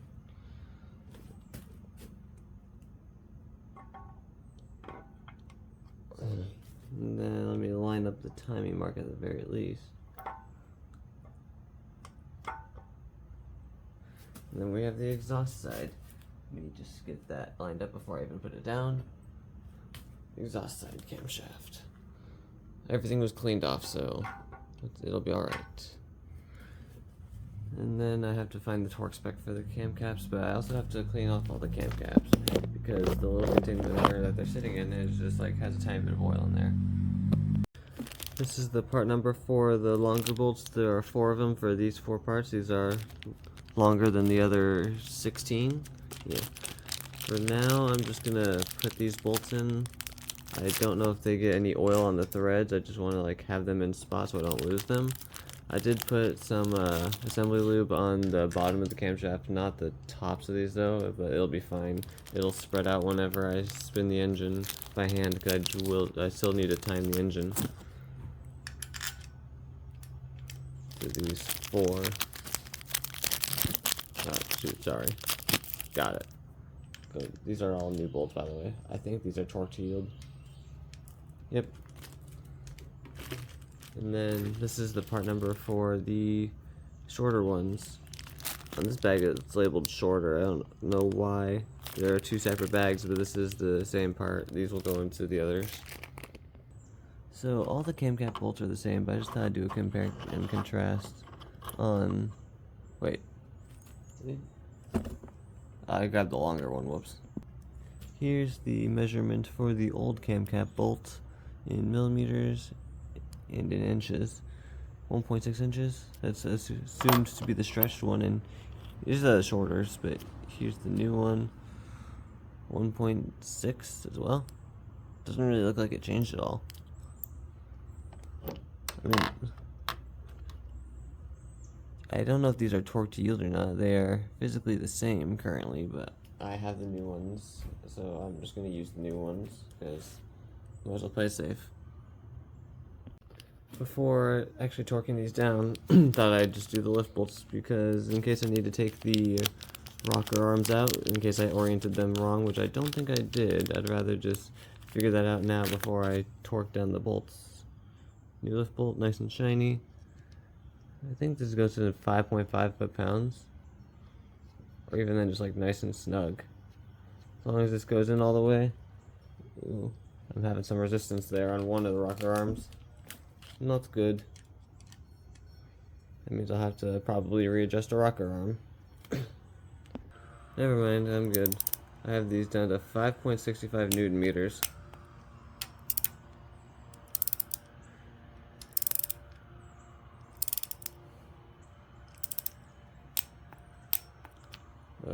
That's inch pounds. Newton meters is at 5.65 right now. That's as much as these go down, and I think that's it.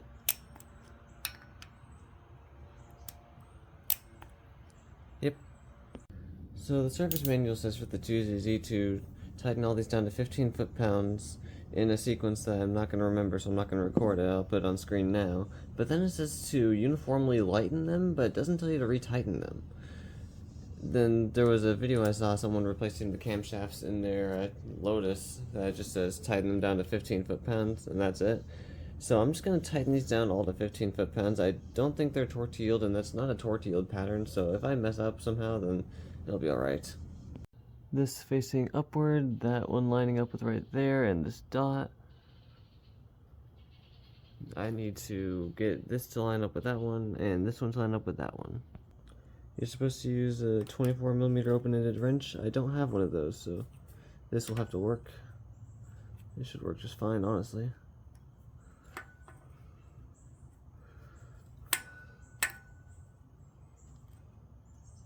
Just want to make sure I'm not ruining anything, that's all.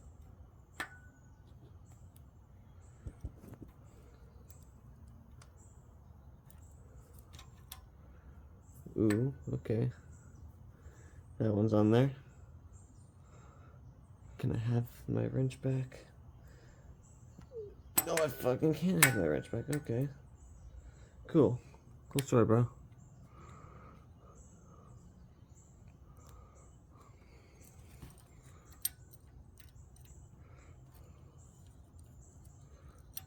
This one, how do I get the slack on this one?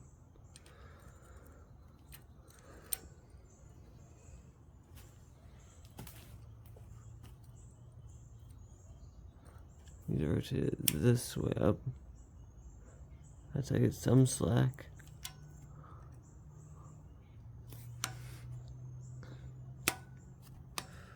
Alright, give me my wrench back. Can I put it down here? No, I can't. Don't want to strip this thing either.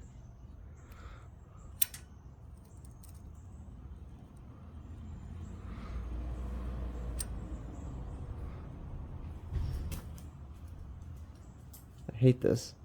I mean, I do have a smaller open-ended wrench, but ooh, that's not doing what I want it to do at all. I got a smaller wrench to help me out here.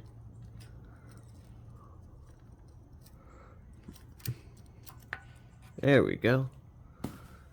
Got the sprockets lined up. Let me show the camera real quick. Let me take it off the tripod. Currently, this one right here on this mark, this one on this mark, this one on this mark. Need to install the other part of the timing chain, this one right here. But I think it's looking good so far.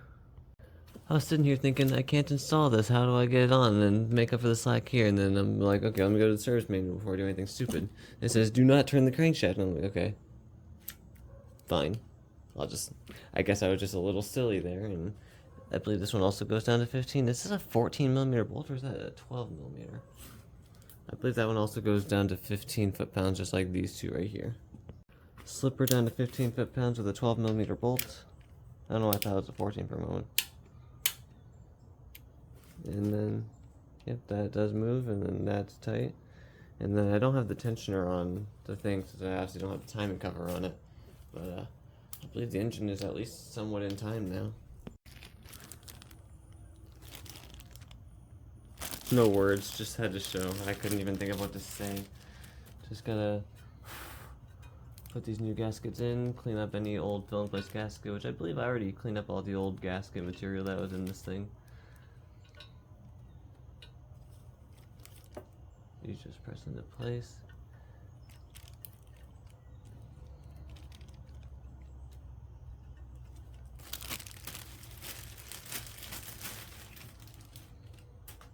And this one's the silly one. Let me figure out. This one goes on this side because of this piece right here. This is so going to be a time lapse. Or at least like sped up. Because this takes some time to do. Oh, I'm so in the camera shot too. That's crazy. Sorry, YouTube. I'm just trying to, get this done with my own eyes. Not just for YouTube recording.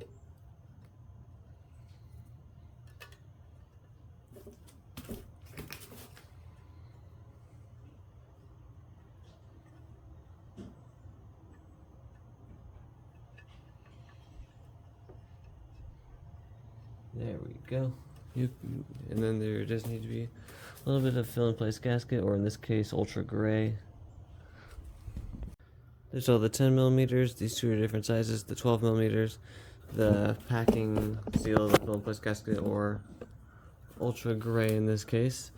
Right here, where the cylinder head meets the block, and then where the two pieces of the block meet with each other. This needs to be applied to those surfaces. Apparently not a whole lot. And then install within 3 minutes. This is going to be fun and challenging, and I am not torquing this down yet.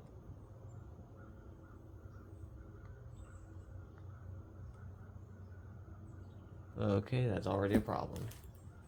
This stuff drips.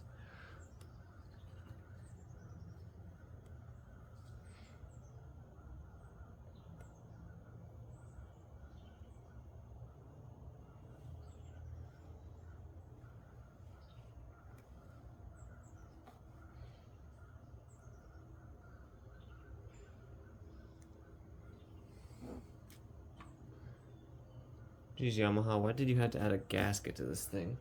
Why couldn't it just be the same as the 1ZZ where you fill in place gasketed the entire thing?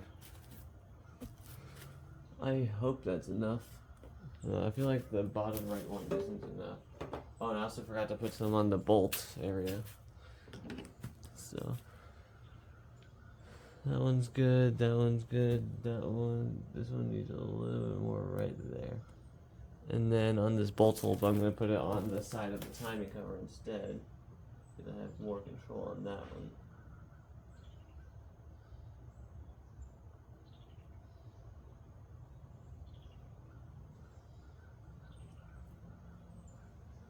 Close this up, spread that around a little bit. I might have gone a little excessive, but I would be saying I'm sorry, honestly. I don't really care if I messed up any of the paint on the timing cover. I don't really mind. I already messed up a lot of the paint on it already. Right here, where I had the stuff at, I already acetone wiped the spot. This notch lines up, I think it's actually this longer one that lines up with this spot right there.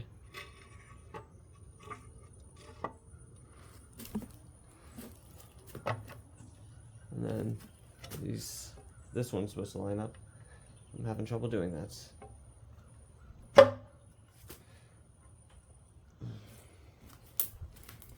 Along with this one down here, it's also supposed to press into place. I felt that. Let me just try a little something stupid real quick.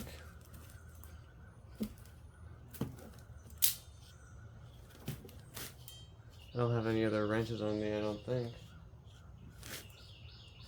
Just want to see if I could like snap.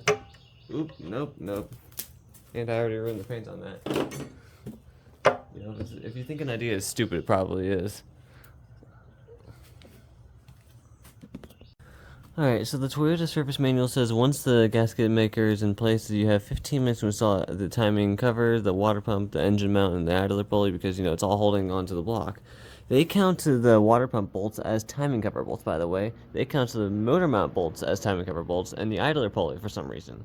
But at the same time, this goes down to 74 foot-pounds, which is not the worst thing in the world, but I remember that I can't get the tensioner in there with the cover or with the idler pulley on, so I at least need to take the idler pulley off.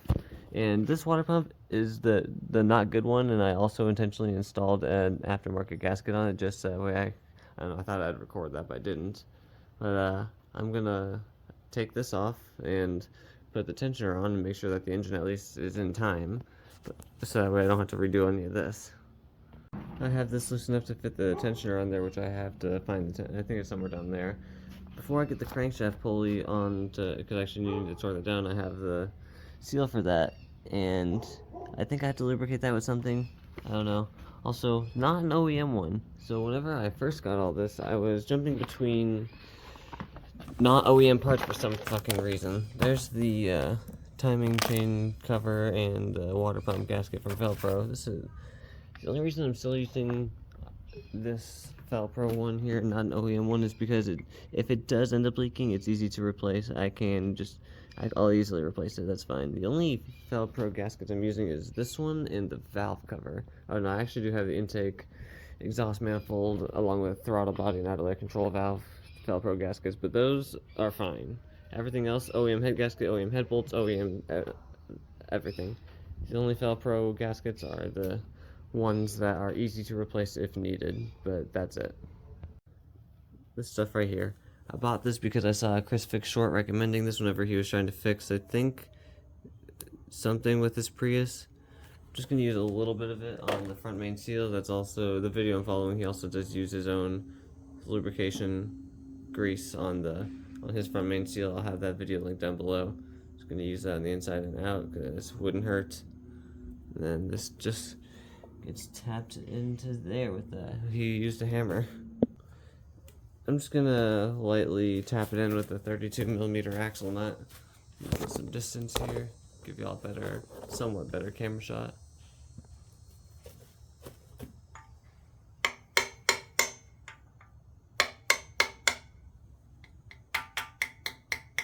We'll make it uniform. Ooh, not so uniform on this side.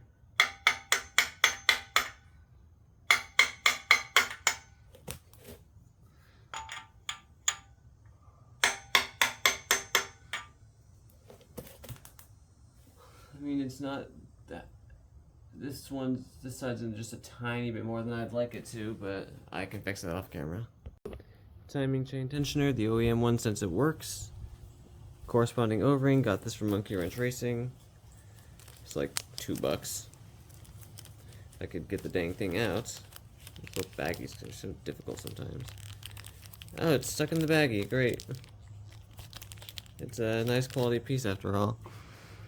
Just gonna throw that over there. You can use the pick tool to get the old O-ring out. 243,000 miles old, might as well replace it while I'm here. If I could get it out, sorry. Wow, that's tough. Even for an old O-ring, that's freaking tough on there. Come on, come on, come on, come on, come on. Almost gotcha. Almost gotcha. All the way around now. Yes! Jeez, that is a tough O-ring. I'm sure the other one will be even tougher.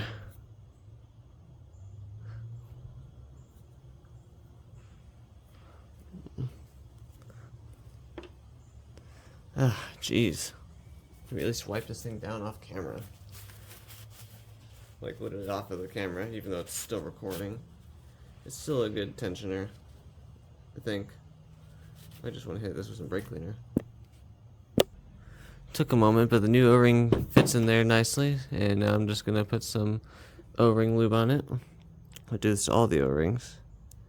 The guy in the video uses some O-ring grease. This stuff will work too, I'm sure of it. Some people use engine oil, that works too. I'm just choosing to use O-ring grease. Gets kind of sticky. It's a lot stickier than it looks, so have a paper towel on hand to wipe off your fingers. Then we take this. I think it only goes on one way. I think. Does it go on both ways? Because if so, I'm going to have to find out which way it goes on. You get a better camera angle.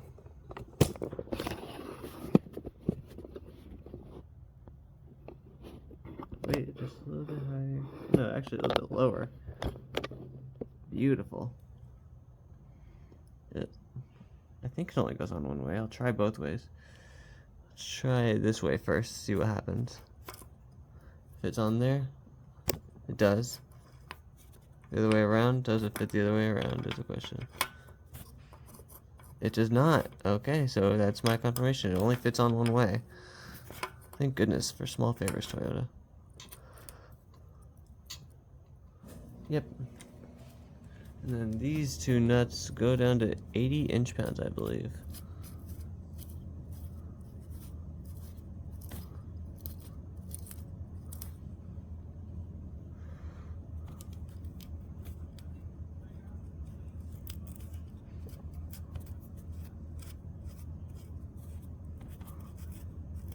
Come on.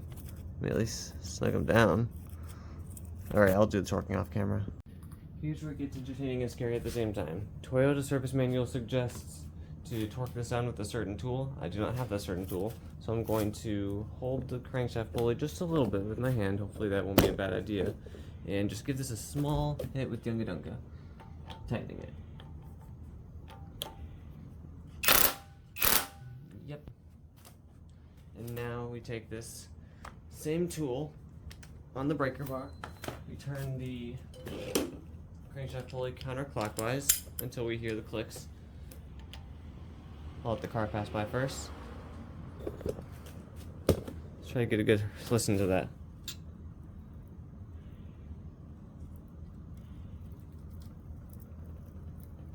I'm not hearing anything.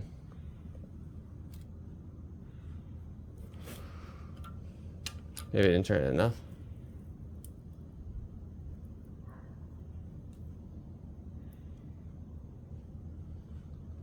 I'm loosening the bolt now, okay. I didn't hear anything at all.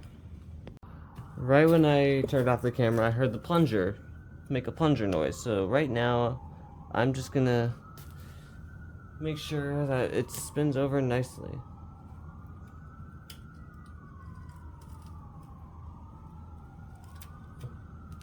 This is supposed to be doing that, that's alright.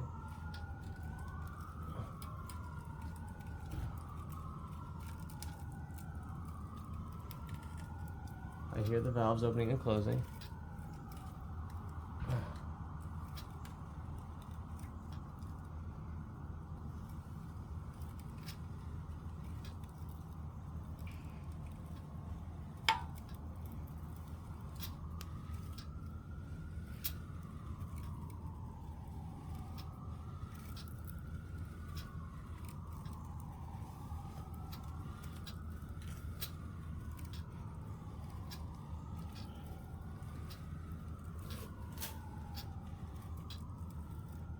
Oh. Unless I'm just not on the right markers yet. I'm not feeling any resistance from the valves. Let me try to get the markers back up one more time.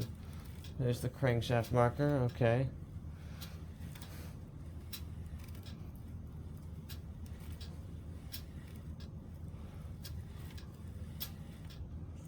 Oh. Why is it not lining up?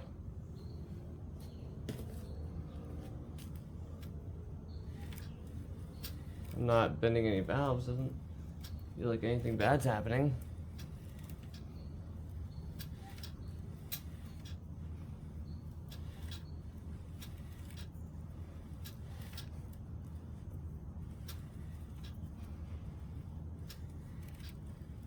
I'm wondering if I did something wrong, because that's not lining up with that. Is it not supposed to?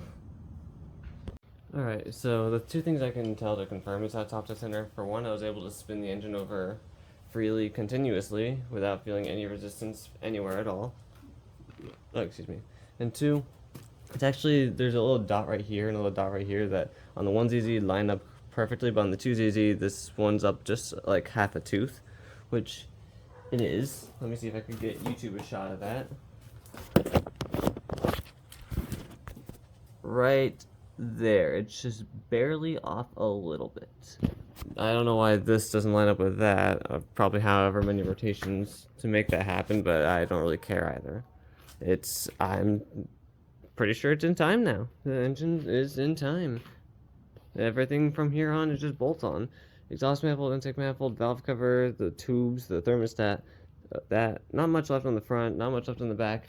The main everything was just with the front of the engine. But it's looking so good so far. Look at that.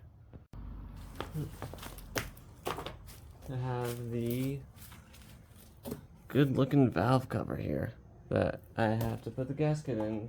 I also have to, this part right here with the oil, I have to get rid of the red paint that I got on there. Maybe just like sand it down a little bit, and that O-ring as well. Same with the O-ring pick tool and the O-ring lubricant. And then I gotta put the gaskets in there, which these tabs here have to be folded up a little bit for the old ones to come out and new ones to come in. Those old ones were like beat to hell when I took them out. I remember that. Those were horrible. Be right back. Once again, next day, I have the valve cover spark plug thingies in there, the valve cover gasket in there. This O-ring I replaced, so it wasn't too hard to do so, but I did break the old one off intentionally. And I put some O-ring grease on that one, and then it just goes up here. I physically cannot get the tripod any higher than it already is. Wish I could. But, valve cover does need to go on and make sure I didn't ruin any of the painted surfaces. Nope.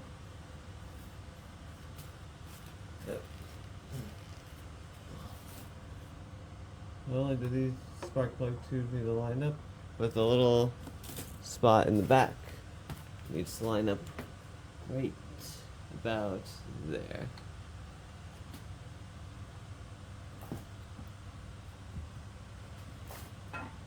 I'm sure that's quite alright. Valve cover with new gasket is on. And those, I don't even know where the bolts are. There's like a lot of the bolts, and I think they go down to 7 foot-pounds. Oh, I also need the ultra gray. One moment. So right here and right here, where the timing cover meets the block and the valve cover, just a small dab of on my 1ZZ I used ultra black. You could use ultra gray, ultra black, fill in place gasket, your choice. Not a lot, just enough. Small dabs, just like that, just like I did on my 1ZZ. Except for that, I used ultra black. It's fine. It works. It doesn't leak. Put the valve cover back on. That lines up. There we go. That's what needed to line up. And then, theoretically, you should have all the bolts torqued within 15 minutes after applying the gasket maker. Yep. Each bolt goes to 7 foot-pounds in a uniform fashion. My smallest torque wrench is going to, well, I have it set to 84 inch-pounds, which is 7 foot-pounds. This thing doesn't really get tightened that much.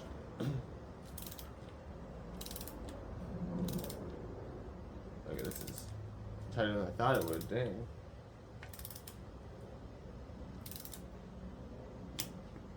I guess I just didn't even have these tight to begin with. In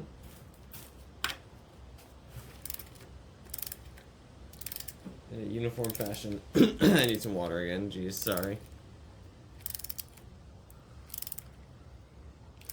Honestly, if you just wanted to snug these up, you could probably do that too.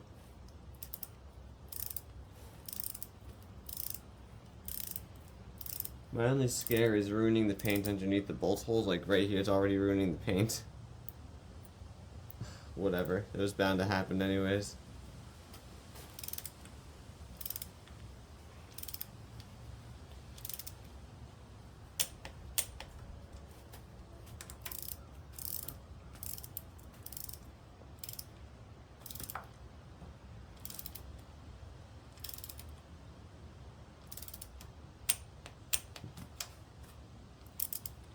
And then I still have to get this thing on there as well.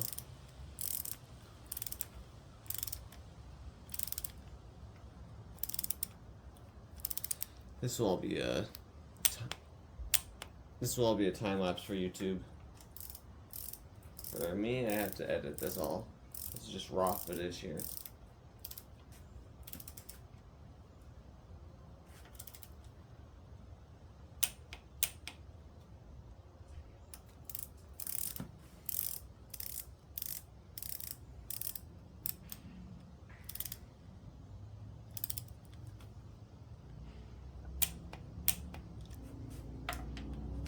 Two more. There are 9 bolts total.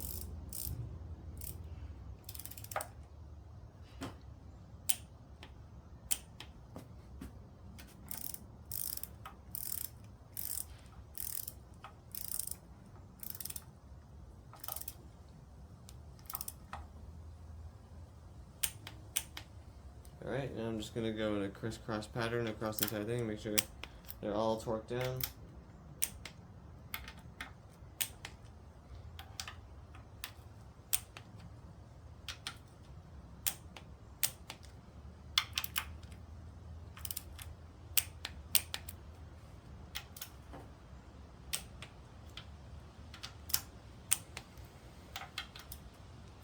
There we go. That's the valve cover and valve cover gasket. At this rate, I'm just trying to think of what to go on, what should go on next. And for me, it's going to be this coolant tube with this gasket here. Here's the part number. There's a bolt on the side. Oh. Jeez. There's a bolt on the side right here.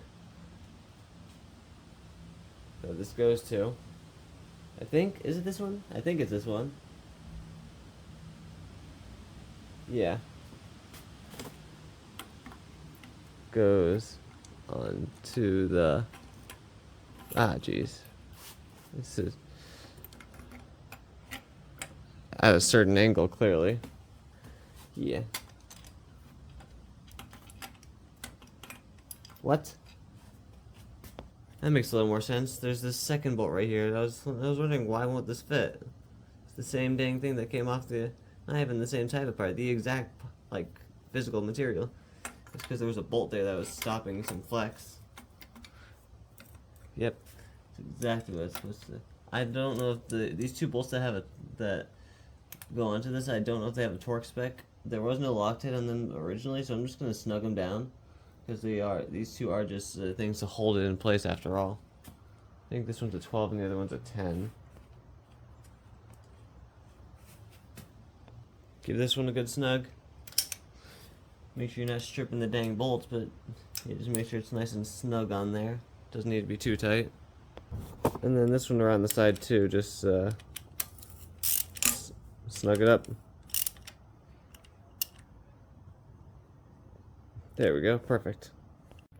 Alright, so the only thing I'm able to find in the service manual related to this hose right here is called the water inlet, but that's specifically this piece, which is the thermostat housing, and it says 7 foot.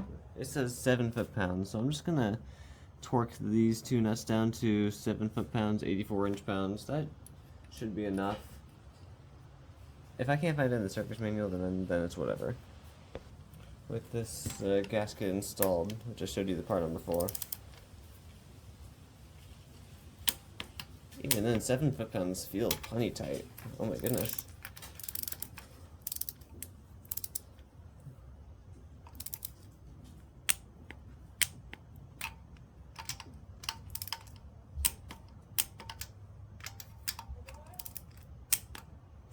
And then before I could even install the thermostat, this thing has to go on, but before that can go on, this has to go on still. Oh jeez. This bolt that goes right here, it's very difficult to get to whenever the engine's on the car. I barely did that in my 1ZZ. This goes right in here, and I know it's 22 foot-pounds. Oh, also there's the steel crush washer. I think it can be reused, because it's a steel crush washer, so it should be fine. The guy that I'm referencing to did not know the torque spec for this bolt on the 1ZZ, so he referenced the 2ZZ's torque spec, which is 22 foot-pounds. But obviously, if you're trying to do this bolt while the engine is still in the car, you're not going to be able to get 22 foot-pounds, so just snug it up. Wow, 22 is literally just snugging this thing up. Wow. That was not a lot. That really wasn't that much, wow. This solenoid here with a new O-ring. I actually have 3 of these. One of these for each oil solenoid, because there's one for the lift system, and then this one as well for the crankshaft position sensor, which it uses the same O-ring. I'm not going to bother to clean this out with brake cleaner, because last time I brake cleaned one of these sensors, it didn't break it, it just discolored the aluminum, because this thing is made of aluminum and I don't want to risk damaging it. I'm sure it's fine, and this O-ring is... I'm gonna break it out. I literally am intentionally trying to break it out. It's so rough. Be careful when doing anything like this. This can get really sharp. It snapped. I didn't even get a chance to try to break it. It just snapped on its own. Old and new O-rings here. You can see which one I'm definitely gonna use. And then I believe it just attempt to slide it on. Attempt to. This might be a little bit difficult, so I'm going to try very slowly just because of all the...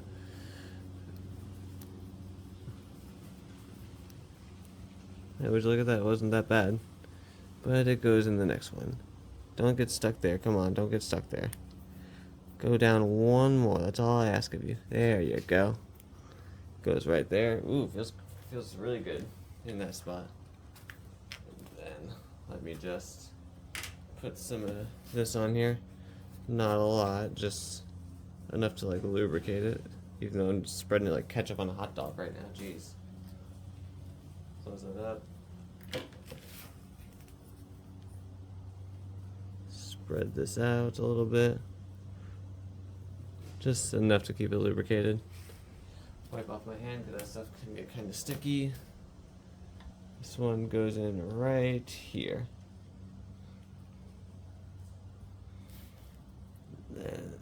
Bam. I think I had to pry this one off now that I think about it. And once again, your boy does not know the torque spec on this, and nor do I care for this one, because whether it's 5 to 10 foot-pounds, all I know is that it's freaking snug on there, so that's all it's getting, is getting snug. And it's a 10 millimeter. On my onesie, I snugged it up just fine. Here, I'll snug it up, that'll be just fine. Doesn't need any more than that, I promise you.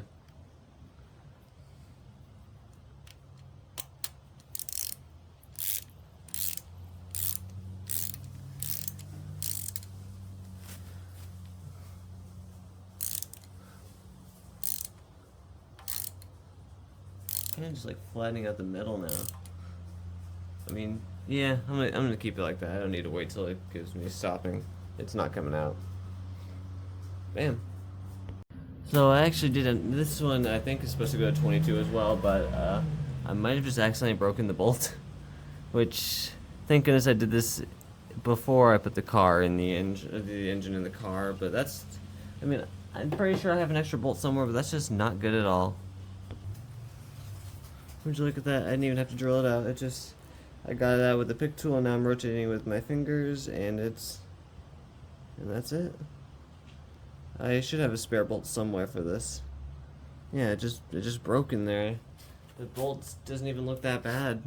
It's just gone now, so now it's garbage, and I have to find another bolt. Will this one work? I mean, yeah.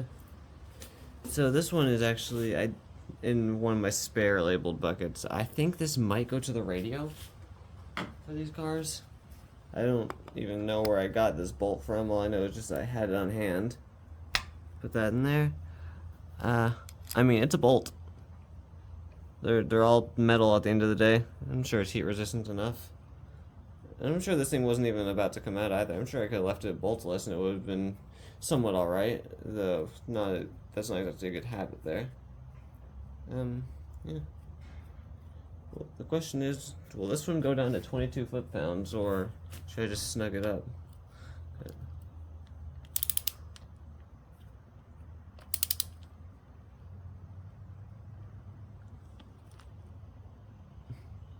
I don't like that. Yeah, I'm gonna keep it snug. I don't think that bolt's about to break. I just think this plate is weird, and yeah, because I had to bend this plate to get it out, but I'm gonna keep it like that. The ventilation case blow-by starts with me installing these two studs right here, which I had taken out so that way I could paint the valve cover. And part of me wants to put Loctite on the threads, but at the same time, they don't really need Loctite. I don't know what specific hex this is, but 4mm socket seems to be doing just the trick. I don't know if these studs have a torque spec, but as far as I'm aware, the moment they give you just a little bit of resistance, that's when to stop, because the nut will be pulling on this out. We'll be pulling on the threads outward, so right there. It's not stopping right there, so I'll stop right there.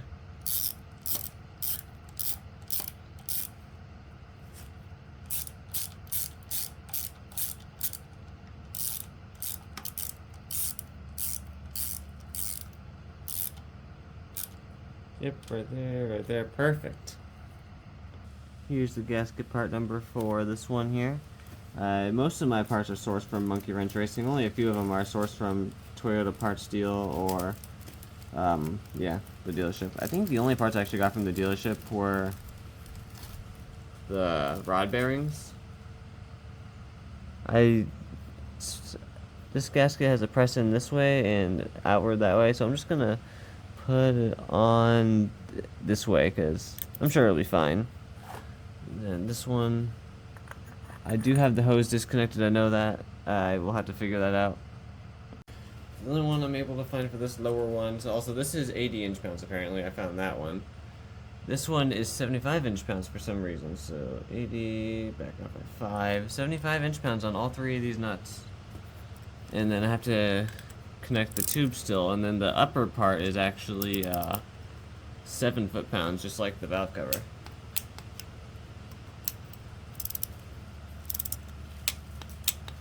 This really just doesn't feel like enough. At the same time, these are 10mm nuts.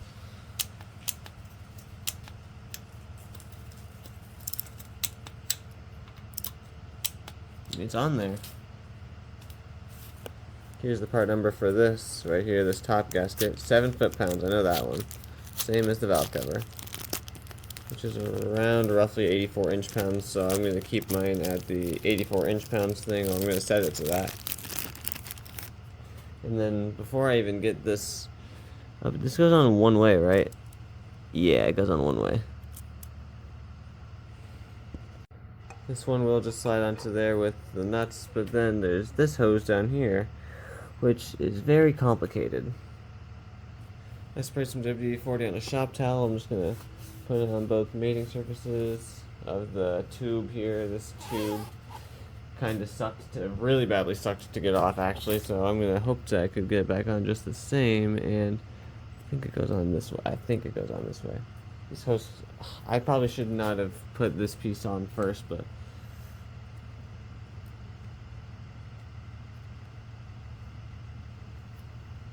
oh, I'm already breaking that. Would you look at that? It's breaking. That's not good. I need a new hose. This piece right here, that's one thing I could tell. I cannot, this is the right way it goes on. I tried the other way. It just needs to go down by a few more millimeters, but this hose is so old and rough that I can't squeeze this down just like another millimeter or two to fit that on there. So I'm just going to live without it for now.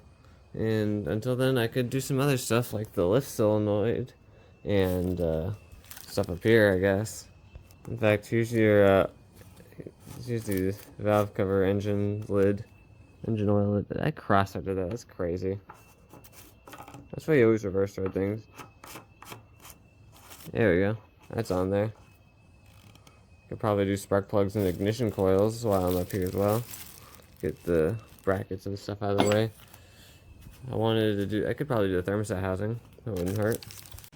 Here's the new thermostat from Eisen, I think it's how to say it. That's a OEM manufacturer. I used this exact one on my 1ZZ as well since they're the same, but this one doesn't come with the gasket alone. I also got the gasket from Rock Auto.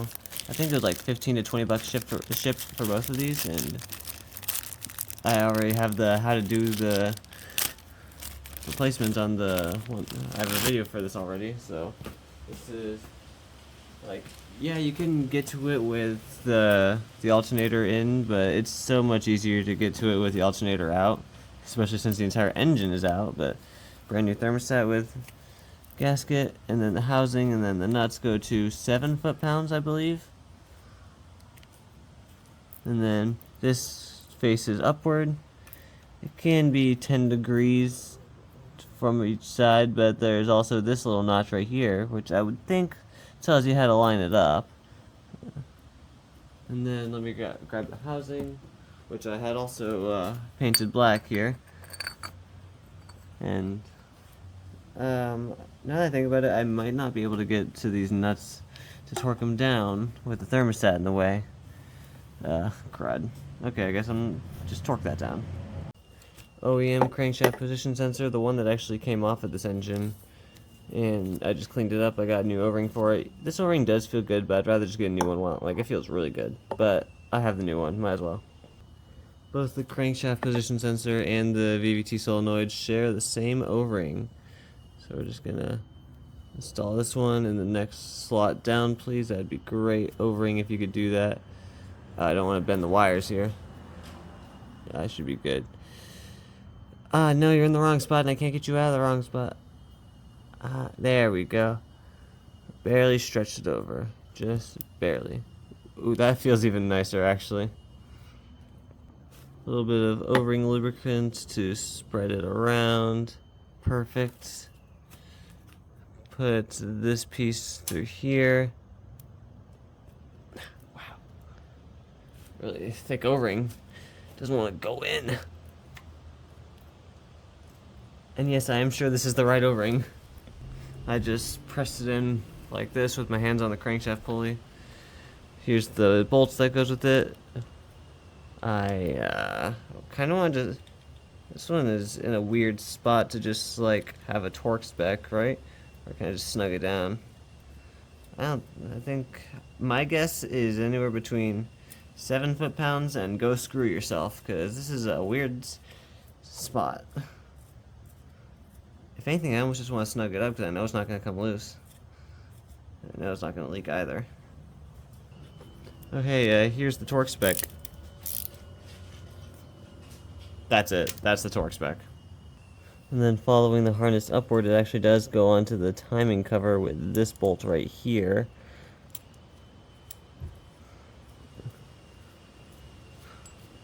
Ugh. And you want to know the torque spec on this one as well?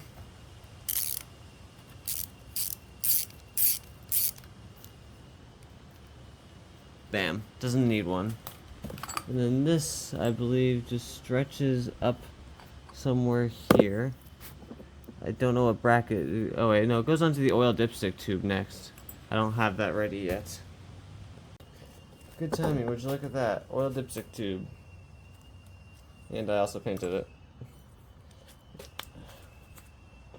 Believe it or not, I was thinking about running the old O-ring, but then whenever I took it off, it just broke off, so you know, I had to buy a new one. So, new one, right there.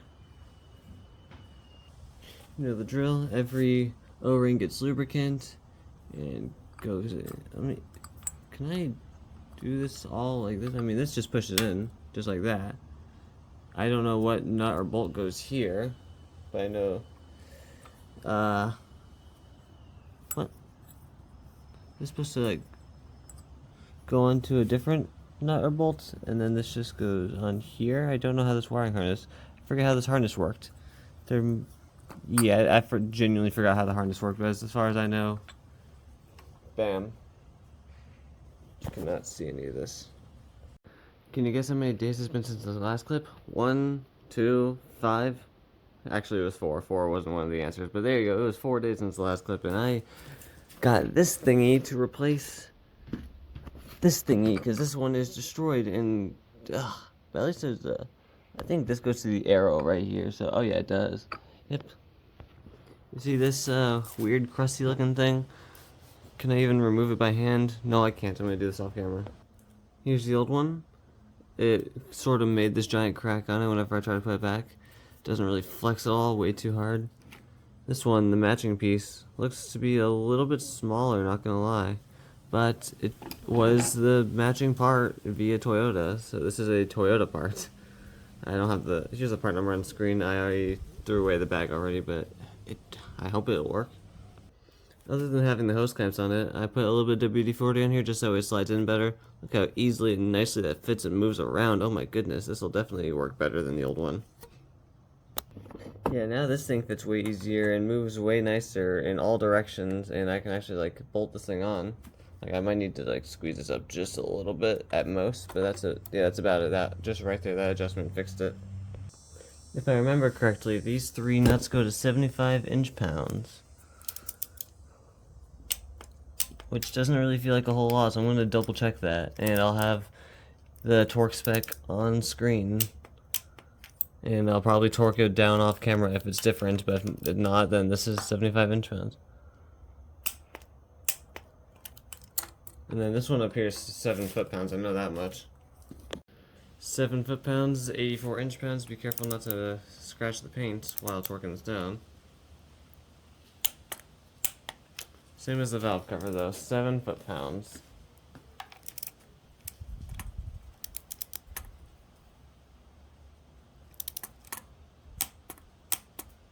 Bam! The vent tube is actually installed now. Minus this thing, which I have loose for a good reason.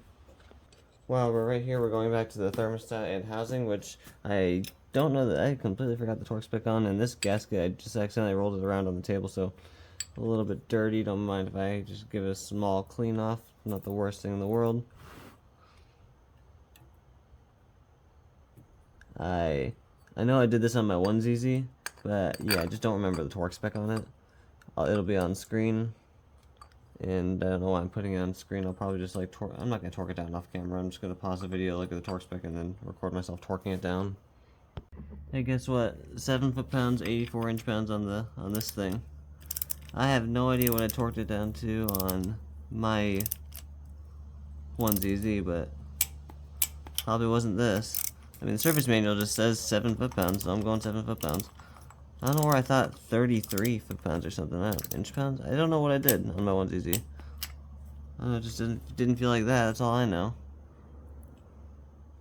Here's the OEM Coolant temp sensor, and I have to get a new crush washer for this, which I actually have a lot of. So we just open this up, find the one that probably matches, which looks to be like this one right here.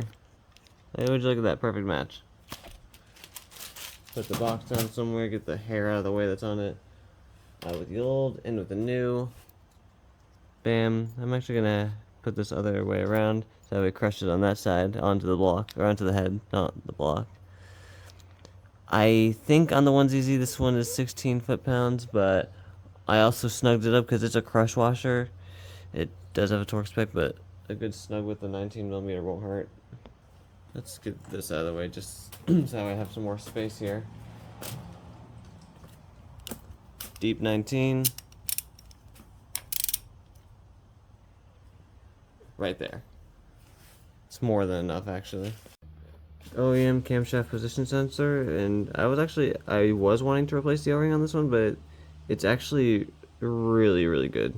Like I don't know if this is even an O-ring per se, but the little gasket on it moves easily and doesn't break or crack in any direction. It's almost like it is new, so I'm just gonna put a little bit of grease on it, and I think this thing goes in like this. Does it go in both ways? Oh, it can go in both ways. I don't think it does, though. But it would probably be easier for it to go in upwards for the wiring harness. I don't see this thing being pointed downward at all. Also, this one purely is just a snug it up moment. I tried finding the torque spec for this in the owner's manual, not owner's manual, the repair manual. I don't think I could find the torque spec for this one anywhere, like even under cylinder head. So I'm just gonna give this a good snug with whatever wrench I got around here. Even then, these are only 10mm bolts, so they shouldn't go too much on there. But even then, that's probably more than enough right there. Ooh, yeah, I don't want to tighten that down anymore. Here's the little filter for the lift solenoid. I don't know what this entire thing is called besides just the lift solenoid actuator or whatever. I cleaned this out. I cleaned it as best I could. Nah, it'll be fine. Don't need a new one. Goes in right here. Goes in one way, I believe. Yep. It only faces in one way. That's cool to know. And then here's the old gasket. Trust me, I got a new one sitting right here. New gaskets. Part number right there. Toyota calls it the cam timing. But I don't know. Got this one from Monkey Wrench Racing. Has a lot of things. Can't really get much stuff directly from Toyota for this. I think it only goes on one way. Yep, it does. Well, you can get all this from Toyota. It's just hard to find. Goes on just like that. Before I put that on, let me just make sure surface is clean a little bit. Just wipe it down. Wouldn't hurt.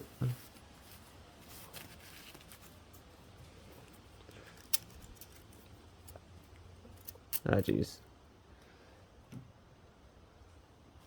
Then here's the solenoid actuator thing itself. I cleaned it off with some brake cleaner. And then it gets 2 nuts and 5 bolts, and the very top nut right here, kind of difficult to torque down with the sensor in the way, but I don't have a deep 27mm to remove it, so I'm choosing not to remove it. 2 nuts, 3 bolts. So, funny thing here, not on a single forum, not in Mitch Doerr's video, not in any service manual could I find the torque spec for this. I'm sure it does have a torque spec. I really want to know what the torque spec for this is, but everyone just recommends snugging it down. That's it. New gasket, snug it down. Wish I could. If I ever find a torque spec, I'll probably just put it in the description of the video. But let me just get my deep 10mm here and just start tightening these down uniformly. I'm at least going to uniformly tighten it all down. And then this solenoid here does get a new O-ring. I just would rather have this on the cylinder head to give me some leverage to take the solenoid out.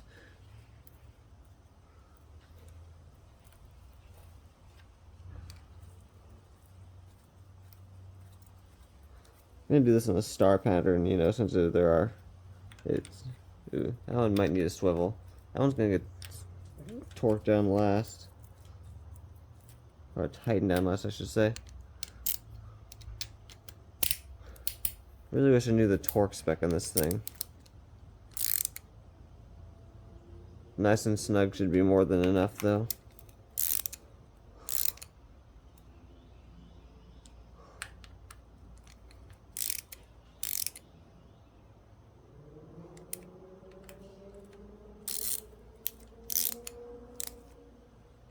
And then this one's a weird angle. I don't think I could reach that without stripping it.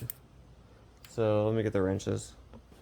10mm flare nut wrench. Probably the most perfect thing I could be using right now, actually. If I could even... There we go. One more good snug right on there. Alright. Bam.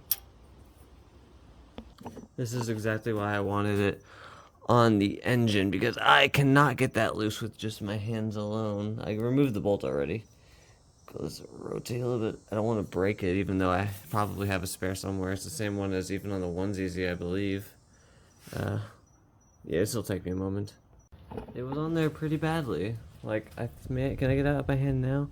No, still can't get it out by hand. So I'm taking this extension, half-inch extension, like good foot extension. Anyways, take the large extension, getting it at there's this little corner right here underneath that I can just lightly tap it out. As lightly as possible. It's still not coming out. Oh my goodness. This thing is crazy, dude. That's why I wanted to do this with it on the engine still. Oh, it wasn't even the O-ring. It's just stuck in there. Can I pry it out, maybe? Where's my pry bar at? Will this be a W or LID a chat?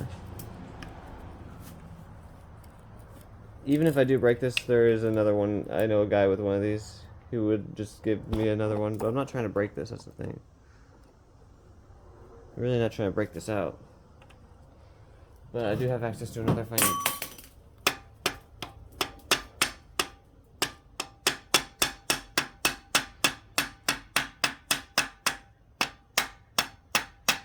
This is silly. Oh wow, now it's rotating. Oh my goodness, this is like a nice flush machine. Ooh. Do I have to clean that out before? I don't think so. I sprayed it out before I did anything. This is kind of gross. You know, common sense might say clean this out since I just had to beat it off, but at the same time, I already did clean it out, so I don't think it'll be bad. And if I ever need to take it off, it's easy. It's not like the freaking head gasket or anything. This will be easy to take off if I ever need to, so I'm going to choose to not clean it out and just replace the O-ring. Here's the new O-ring with part number, same as the other ones, and here's the old O-ring. That was not good. It took a lot to do that, actually. A lot more than you'd think, just for this tiny thing. And then it'll just go in place with the new O-ring, with the O-ring grease on there. Hopefully nicely. Hopefully I won't have to beat it in. I might have to beat it in. Oh my god, nope. Maybe. Okay, fine. Probably a good hint to actually like take it off and clean it out, but I refuse. Bam. That's how it's done. Even though that felt horrible to do. And then the bolts. Once again, no torque spec. Or at least like unknown torque spec. Oh, I should probably like flatten out that plate while it's faced right there. You'll see what stupidity I'm about to do. And you can't see the little plate either, but I at least want to flatten it out, because flattening it out with the bolts will not help it.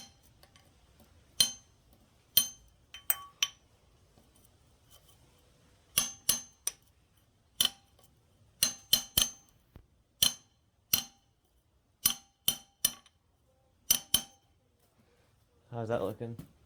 Way better. Just a little bit of a tappy right there. Way better. Happy with that. Here's the bolts.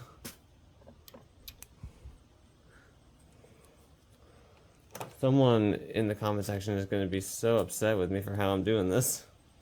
But I don't care. You can fight me, bro.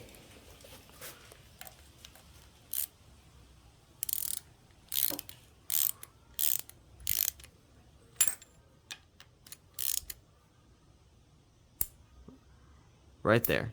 Snug, that's all it needs. Permatex thread sealant, just got out of the box. New valve, get it out of the bag. So here's the old one. It doesn't look the greatest, but it works. Here's the new one. They both work. I bought this for Monkey Wrench Racing for 2 reasons. One, I thought it was going to be painted black, not zinc coated, and for 2, I thought it was going to have the thread sealant in it. I mainly bought it for the thread sealant because I didn't know what to use. Then I just found out, hey, you could use this stuff from auto parts stores, $5. So, just gonna open this up.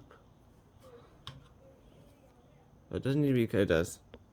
And no, Loctite will not be the helpful thing here, so. This stuff is specifically a thread sealant, not a thread locker.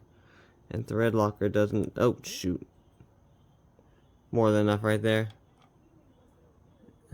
I don't think Loctite seals threads either, so please be careful with what you're using. Put the lid back on, and then I need the Deep 19, because this is also Deep 19.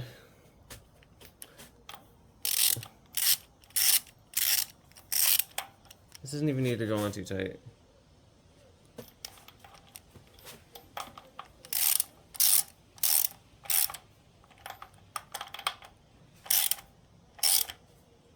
Like right there, nice and snug, that's all it ever needs. A little more oomph, just for good measure. And then we wipe away the extra thread sealant that's coming out of the threads, because I don't want it ruining my paint. And bam! My tripod doesn't go any higher, but I have these NGK ruthenium spark plugs. I use these in my 1ZZ, so they're going to be super nice in the 2ZZ as well. Grab a random plug. These are usually pre-gapped.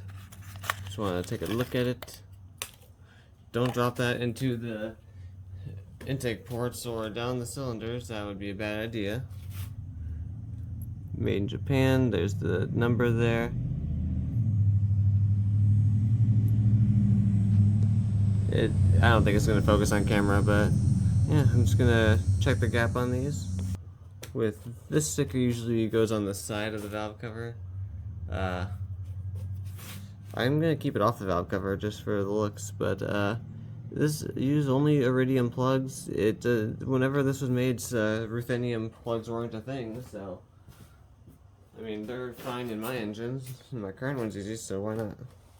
Oh, and I think the gap for this is between 0.39 and 0.44, similar to the 1ZZ. Let me check that. It'll be on screen, but I'm going to check that and then I'm going to tighten them in.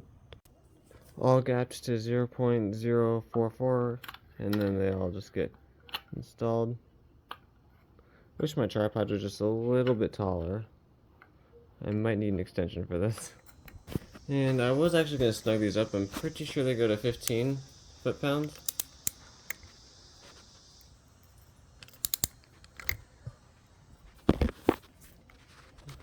Why is this the scary part? There we go, 15 foot-pounds. Or just like right at the 15 foot-pound marker. Yep. Coil number 1. Coil number 2. Ah, jeez. Coil number 3.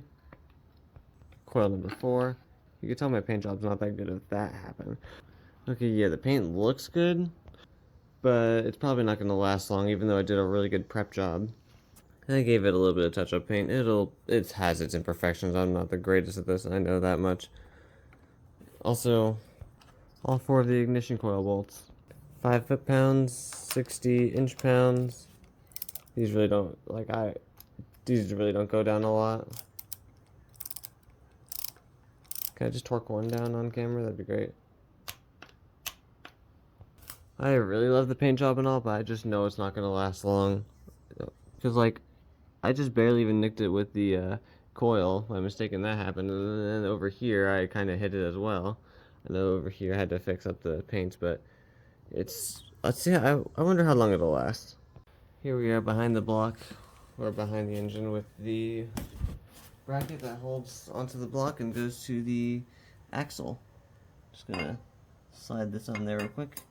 And with the lack of torque specs that I have here, I don't know if these are in the service manual, and nor do I care for looking. All I'm gonna do is get the old bolts with some Loctite. Locked over here. And these are 14 millimeters. Whenever there's no, oh, I just got Loctite on myself. Whenever there's no torque spec, you just think of what's the best possible solution here. And that best possible solution for me is Loctite and snugging it up with a 14. I don't think a flashlight will help in here. I already tried.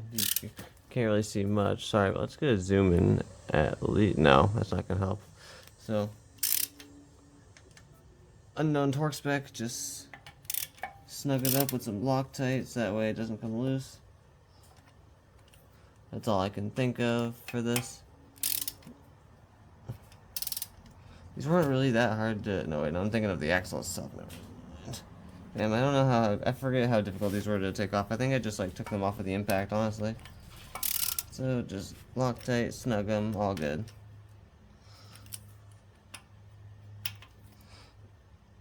Bam. Actually, it's only been a few seconds here. We have this bracket that attaches to the exhaust manifold. Because why not? Loctite again, one moment. Alright, Loctite on both the nut and bolt. And just snug them up. That's all I ever want to do, these two back here. Give them a good old snug. Bam! Perfect. Those are not coming off. Power steering pump I chose to do next. These two tabs here, I just put the extension on right there, and I just gave them a few taps with the hammer. It just needed to move out like a good millimeter or two at max. These move outward toward the face of the engine. And then right here, hopefully, yep, I did not click record twice. We just fit the pump onto the block there, but we also have to fit the bolts in, feed it from the block side to the engine side, so that way the nuts go right there, because if you try to do it the other way around, then you will not be able to clear the frame with the bolts. And then you also have to move the pulley out of the way. I'll be right back to torque these down. These two bolts actually go to 27 foot-pounds, but that means specifically it's pinching the points that I had to push out, it's pinching those back in doing this, which is a good thing.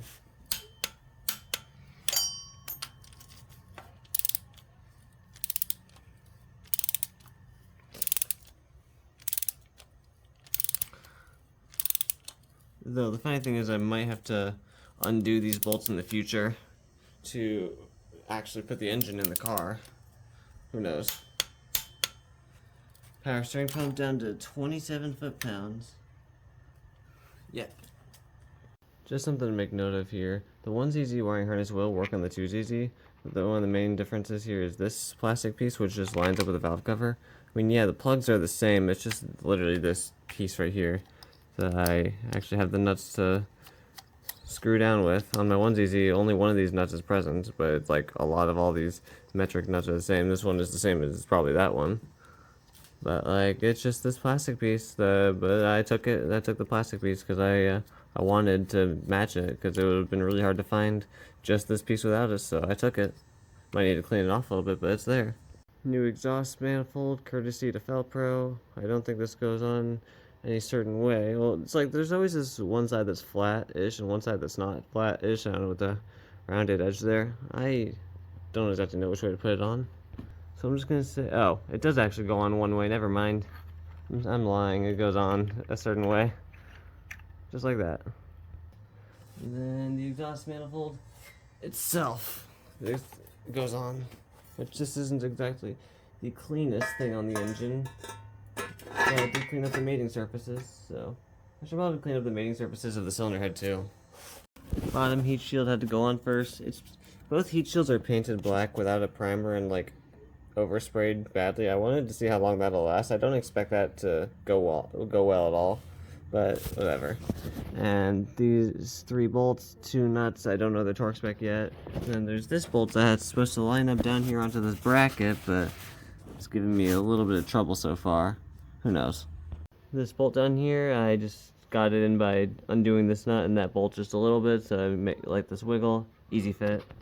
The torque spec on the exhaust manifold itself in a star pattern is 37 foot-pounds, so I'm going to actually start with the middle one and then go outward with it. Or I guess forget the star pattern, just uniformly.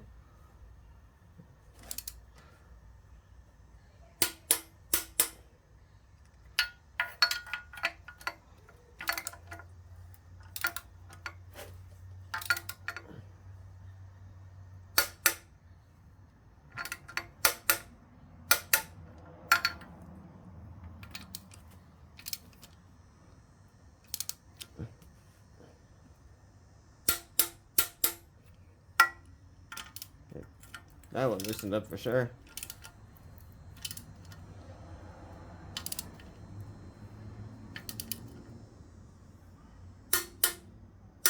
And then this one definitely needs the extension to get to.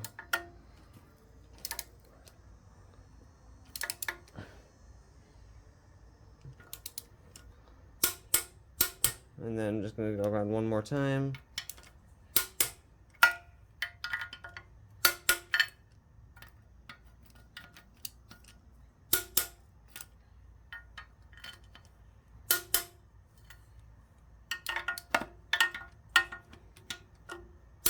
Bam, exhaust manifold is on. And then here's the heat shield. Just goes right in place. I don't expect this paint to last long at all, honestly. Maybe one, like it's high temp paint made for this, but not only did I not prep the surface other than hitting it with a garden hose, I also just gave it no primer. I didn't prep this thing at all. I really just like painted it with whatever was left in my 1 can of paint. I intentionally did not prep this because I want to see how far it'll go on this paint. And that's not a bad thing either. This isn't really meant to be seen. Even if it was, which it kind of is, I guess. Yeah, I'm fine with this.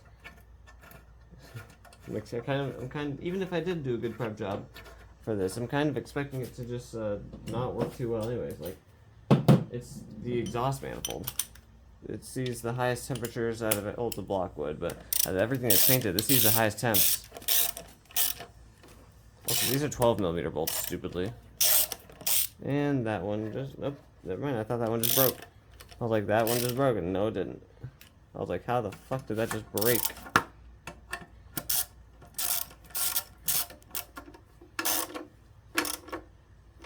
These don't need to really be torqued at all. Just snugged up as best as possible.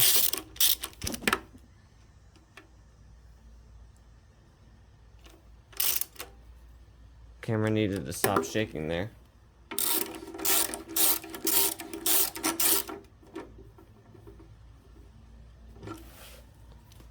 Not only do I have this like full length 2 to 3 hour video on actually building this thing, I kind of want to make a version of the video where it's just every single bolt I tighten down, that's it.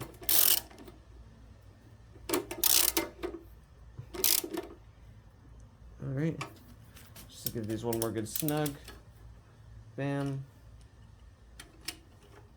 These don't need to be torqued down at all. They're not going to come loose. Okay then, not touching that one again. Good to know. And that's completely the exhaust manifold. I just hand tightened the starter motor here just because I think this one goes up here, that one goes on there, I don't know. This will need to be uninstalled and reinstalled whenever the transmission mates to the engine because this is obviously nothing's happening here. And then this foam piece, these 3 points here line up to this bolt head lines up right there, though this is like a few degrees off from the original position, but whatever. And then it just like fits in here somehow, I think. Somehow. Does it go over the knock? I think it goes over the knock sensor wire, yeah. Yep, nope, just like that. It's on something like that. It works. I don't even know why this is here, but it is, and I'm gonna just have it in here. Whatever. Intake manifold gasket, courtesy of Felpro, because I have them on my 1ZZ, the rubber gasket. It is quite alright. So this one, I think like some of the 2ZZs have some sort of splitting intake manifold, like the tops and bottoms of it can separate, so I'm pretty sure that's why there are 2 gaskets here in the Felpro kit. Geez, I'm just throwing things around at this rate. There is this one that lines up with the intake manifold nicely. Said nicely, come on now. And then this one, which goes to the... I don't need this one, basically. Since that's not... my intake manifold doesn't do that. Here comes the intake manifold. Gotta, like, really line this up nicely with everything. I'm not gonna torque this manifold down, because whenever I go to install the engine, I'm going to uninstall the manifold to make things fit in easier, because this is definitely getting in the way of a lot of things here. But yeah, just trying to get the vent tube and the things on the side to line up. Everything needs to like line up now. It's like the intake manifold is just confusing. Like, just look at how many random nuts and bolts this thing has, and all these brackets that I painted, and I don't remember where most of this goes. Like, I really don't. That's why I had this one in there, and I think some of these... oh no, there's one of these big bolts that goes to the bottom piece. Probably this one right here that goes right into here, if I were to guess. Yeah, kind of feels like... I know that's a 14, or at least that one was a 14. This is gonna be a moment. I'm not gonna record this. Alternator goes in similar to the power steering pump, where some parts need to be pressed in or out. No. Apparently not with this. I guess had enough leverage to, or at least I'm trying to. I mean, yeah, I got it on there already. This part's supposed to be pressed like outward a little bit, but there was just barely enough leverage for me to get it on there. I did have to like scrape some of the paint away, but it was not going to be seen anyways. That's fine. This one gets torqued down to the torque spec on screen, and then this one, oh, I need to like move the oil dipstick around a little bit. Oh, please don't touch the vent tube. Of course you're touching the vent tube. Why wouldn't you? Jeez. Alright, just removed everything up here, honestly, just to barely slide this in and out of place. Please give me enough leverage so I don't have to... come on. Don't do this to me. Barely slide this piece on right there. I kind of barely nicked the paint too, honestly. And then we get the other alternator bolts. Geez, the alternator is kind of annoying, honestly. Like, L alternator.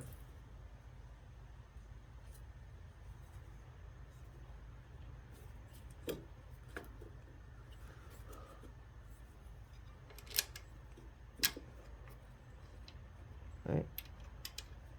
Never want to replace this piece ever again.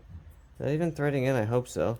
But there's not really much I could do to move that. It's kind of in its spot. And then this one goes back down. Not gonna torque it down just yet. Yeah, I never want to have to remove this alternator. Getting the dipstick and then this thing bolted right here, that was a pain. I actually accidentally rethreaded all the threads in here just because it's at an angle now. It's not completely flat, but it's fine. It'll hold. This one and this one. Why is this bracket even there to begin with? I get these hold on the throttle cable, but what the heck? Well, and then there's this bracket right here, which I didn't even, now that I realize it, I hadn't even taken the paint off, or the paint, masking tape. Just try to do that on camera right now, actually. Maybe. It's just tape. I was wondering where the bolt holes were, and I was like, oh, wait a minute. The tape's still on there. Finally, got the freaking tape pull. There. And that's where that red bracket goes. Goes right there. As for what's left, throttle body, miscellaneous hoses, which I didn't... this hose right down there, it goes right there. I intentionally have this not torqued down because I need to take the intake manifold off to get to that hose. The hose is in such a stupid spot, and I have no idea if I even have the right one. This one goes to the idler control valve. It just torquing down the crank pulley. Still gotta do that. Torque down the intake. I'm nearly done. It's like 95% done. I had to torque down the alternator. I just got called into work.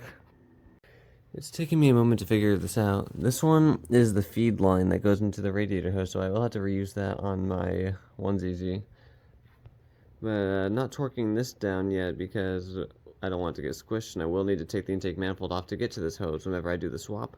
I think I might be able to work around this hose. I shouldn't have to remove it at all. But it was confusing me. I went back to one of my videos where I actually took the intake manifold off the 1ZZ. There is a hose right here that goes off into the idler control valve, but on the 2ZZ it comes off right here, and I don't think on the 1ZZ it does the same.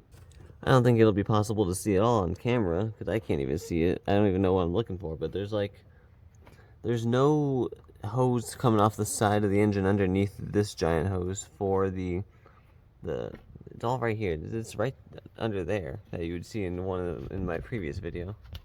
So that's to the radiator reservoir, and these two are to the idler control valve, and one of these is to the brake booster hose, and that goes to the heater core, radiator itself. One of these goes to the idler control valve, the other goes to the brake booster. I don't think you should mix those up. But because of that, I will not be torquing down the intake manifold until I actually install the engine into the car. But that's my confusion solved. Also, while I'm here, I cannot hook up the knock sensor wire and camshaft position sensor to these two ports right here because the alternator gets in the way, so I don't know why those are there to begin with. And also, I don't see how I can route this any other way, and I don't know where that's supposed to go. That can fall off. I don't want this. Can I just take that off real quick? Yeah, I don't really know where that was supposed to go, and it looks destroyed anyway, so I'd rather just not have that mounted. Looks like it just goes around right here, honestly. With me here I have 3 water pumps. The first one is the one that came off your engine originally and has seen better days, and is probably the culprit for the engine being sent to the yard. And even though in the weepull there's like nothing there except for like a tiny bit of yellow, I'm sorry for the camera angle, I don't trust this one. The second one I got from a friend who has a 2ZZ in town, and like, yeah, it works, but at the time whenever I got it, there we go, better camera angle. Whenever I got this one, there was a whole bunch of red BS around the weepull, and I didn't actually know what that was, so I just ignored it. Got it powder coated and then painted it, and then later found out that, hey, it was bad. So this one is already failed. And right here is the new water pump that I got from Beck Garnley. Here's the part number. Let me flip these around so you can see what I'm about to do. So, has the same design as the other two, and on the back side as well, the propellers. I intentionally got the one with the 9 fins on the propeller, and they are shaped a tad bit differently than the OEM one, but they're all facing the same direction, and it spins, it works, it's quite nice actually, I like this. So I will be installing the new water pump, and I also do have, this is the gasket and bolts it came with. I'm going to see which bolts I'm probably not going to use those bolts or gasket. And then this was the old Dorman gasket that I had, but I bought an OEM Toyota gasket from Monkey Wrench Racing, which I thought would have had the OEM one, or at least the one that comes with the pump from Monkey Wrench Racing, has little tabs on the inside of the ring to hold it in place, because it is hard to install this. This one doesn't, but I don't really care. It's OEM from Toyota, and why would I buy this instead of an OEM pump? This one cost me $40 to ship it to my place, and an OEM one would have costed me $200, and it would have been used. This one at least has been remanufactured or rebuilt. It'll last longer than the failed one, and however long that one will last, so let's see how long this one lasts. As you can already see with the... Ooh, that's a machine surface in there, that's nice. The thermostat's in there. I obviously took the water pump out. Here's the new gasket. I just unbagged it off screen. I don't know how well it'll hold itself in. And I'm not putting any O-ring sealant on this. I don't want to. There we go. I know this like fits on there, but I just don't know what bolt goes where. That's my confusion. So let me figure that out. On screen now is the Toyota illustration. The shorter bolts are shorter just by a little bit, but they go into certain spots, and all 6 of them get torqued down to 80 inch-pounds. So I just got the OEM gasket in there. Trying to separate the bolts on the side. One moment, please. Sorry. Ah, jeez, thinking about falling off the table. Right, new gasket in there. Water pump goes in like so. I'm gonna take one of the longer bolts and just feed it up here first, just to at least get it started by hand. This would be a pain to do on the car. So the shorter bolts go into the 2 elevated positions on the right and left. These all go down to 80 inch-pounds, but I'm just gonna snug this one up by hand real quick. There we go. Yeah, my hand's a little dirty after that. Bolts A and B are these 2 shorter ones. The 2 A bolts. You saw I put it on the screen before. I don't need to keep on explaining it. You get the point.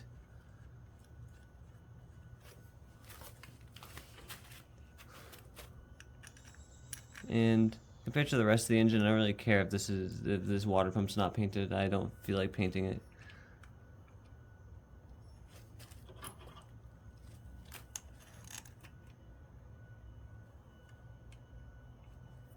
And then this bottom one.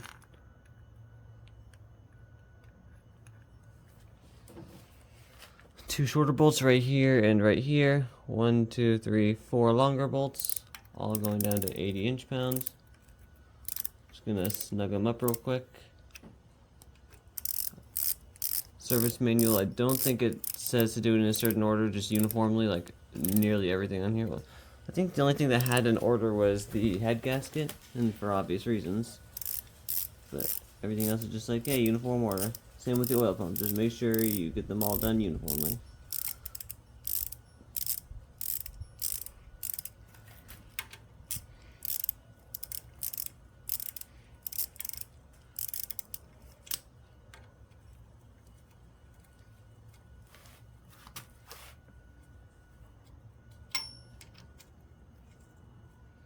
There's a little piece of, that's just painted. I was gonna say the weep hole. Never mind, we're all good. We're fine, nothing's wrong. New water pump, OEM gasket. I'm sure the other dormant gasket would have been just fine, but like Toyota one was right there, it was easy. I'm gonna go with star pattern first. 80 inch-pounds all around.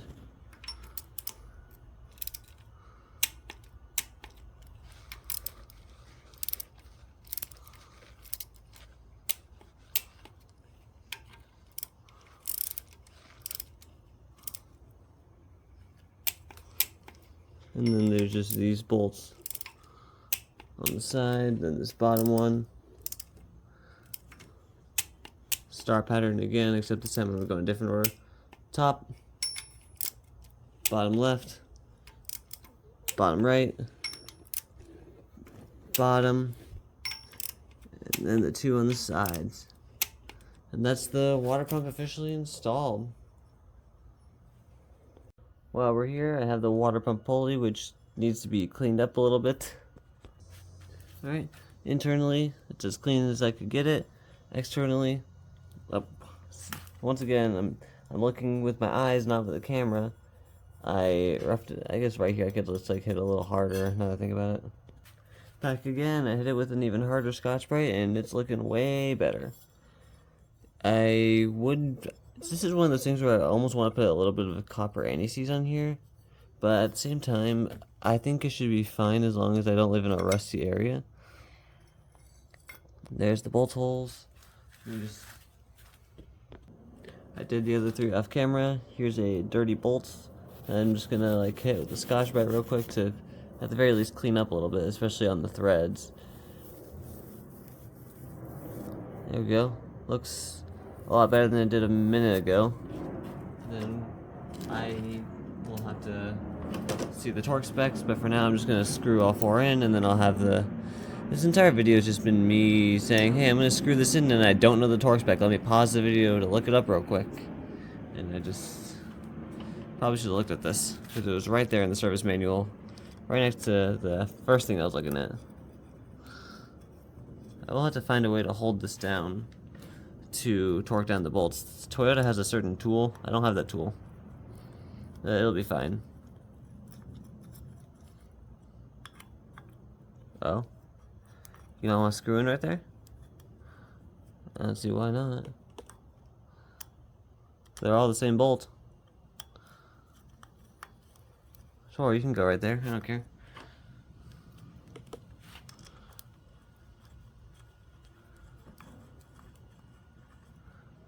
There we go. Alright, that one's a little silly. I don't think I'm gonna need the tool for that one. This why is this bolt not wanting to like go in? What? Anyways, this one is literally set to 11 foot-pounds. I think I could just hold that while torquing it down. Oh. Did I speak too soon? Really? Can I not do that? It'd be crazy if I just boasted all that and then I couldn't even torque it down. Huh. Like a Spinsos. Can I? No, I can't. Wow. 11 foot-pounds is more than I thought it was. Chris Fix has saved me yet again. Whenever I was doing my serpentine belt and idler pulley a while back, I didn't have the right belts, and I guess I had this one on hand. This one's an old belt, a not good one, I shall say. But it'll be more than enough to get this done. So, just, this goes under here, right? Pretty sure it does.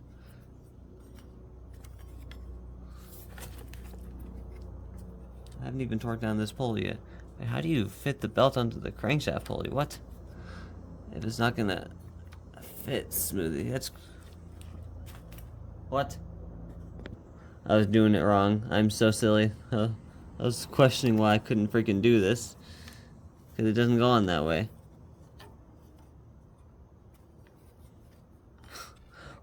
How do I not know the freaking belt orientation? Wait a minute. My stupidity knows no bounds. I'm just gonna hold it like this. Hopefully that'll be enough to like let me torque it down. No? Really? You're kidding. How else am I supposed to hold you down then? This was my same idea for the other pulley as well. But for the crankshaft pulley, this was my idea to do that one too. Will this not work? No. What do you mean no? How do I don't want to, I don't want to buy a tool for this. Stupid idea number 2, vice grips, just to hold it in place. I might be scratching the paint on here. Let's see what happens. Holding in place.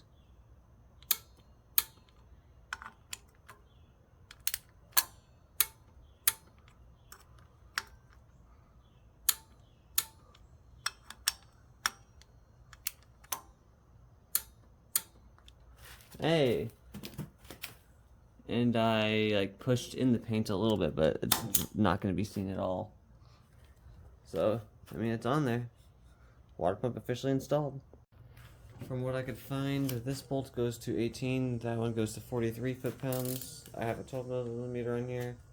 Let's store the torque wrench at 18 foot-pounds to get the top one done first.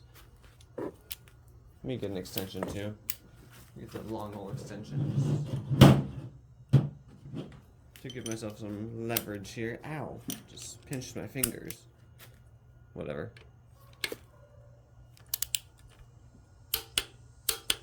21, not 21, 18, and then 43 on the bottom. 20, 25, 30, 35.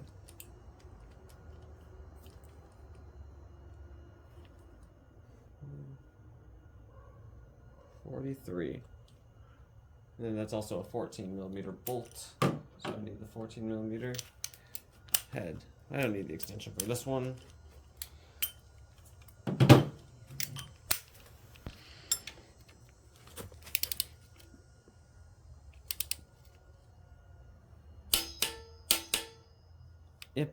Alternator's installed. Crankshaft pulley goes down to 87. I'm gonna see how smart of an idea this is.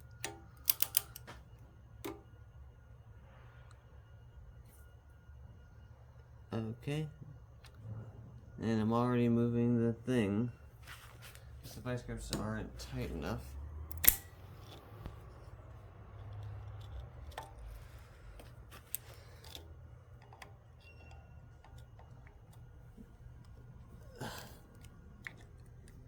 I don't know the official tool to actually like torque this thing down. All I know is what I got on me.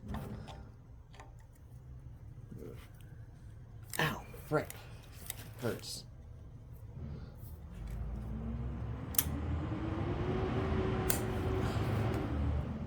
Wonder how well that'll work. Okay, 87 is a lot.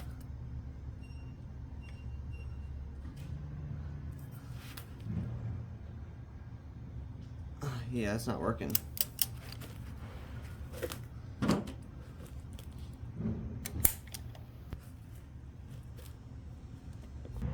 The only way I see myself torquing down the crank pulley is either getting the official tool to do so, which I don't know where to get that, or whenever I made it with the transmission, I put the transmission in gear and then put 87 foot-pounds of torque onto the crank pulley. That's the only two ways I see of cranking this, torquing this down.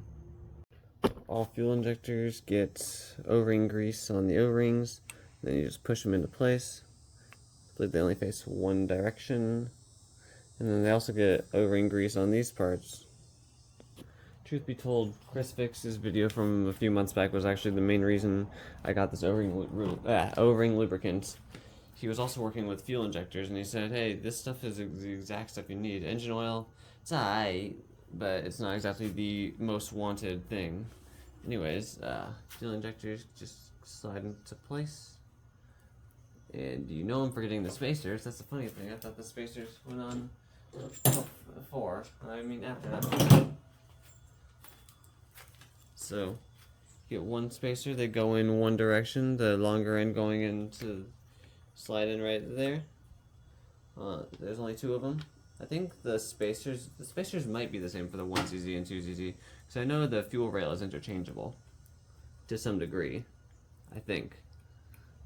I'm just trying to make sure the fuel injectors like line up properly. They're being a little stubborn. There we go. So as for the torque spec for this, I saw a lot of answers for the torque spec. I saw somewhere between 52 inch-pounds and 21 foot-pounds. The most consistent answer I got with these was 52 inch-pounds, so that's exactly what I'm going to torque the fuel rail to. 52 inch-pounds with the 12mm bolts. Because I know on the 1ZZ it's closer to 4.2 newton meters and or 5 foot-pounds, I think. So this 52 inch-pounds should be more than enough. And I kind of want to paint the fuel rail, because I actually did clean it with brake cleaner, but it obviously does not look too good. So I might uninstall this, but it's going to be a while before I swap anyway, so I have plenty of time to paint the fuel rail. Did I just break the bolt or break paint?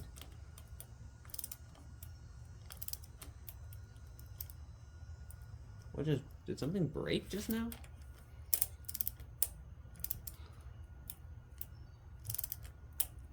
I think it's the paint chipping on the fuel rail. I was about to say the bolt shouldn't have broken that easily. Didn't even torque it.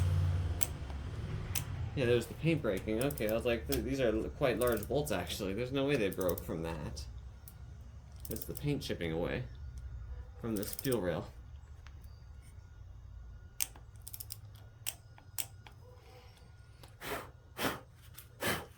There we go, fuel rail is installed. Intake manifold gasket courtesy of Pro. It's quite alright. Like I said, the only OEM gaskets I was using are the ones that are difficult to replace. I went back and forth between a lot of gaskets. This one's not metal. This one's paper. Why is this paper?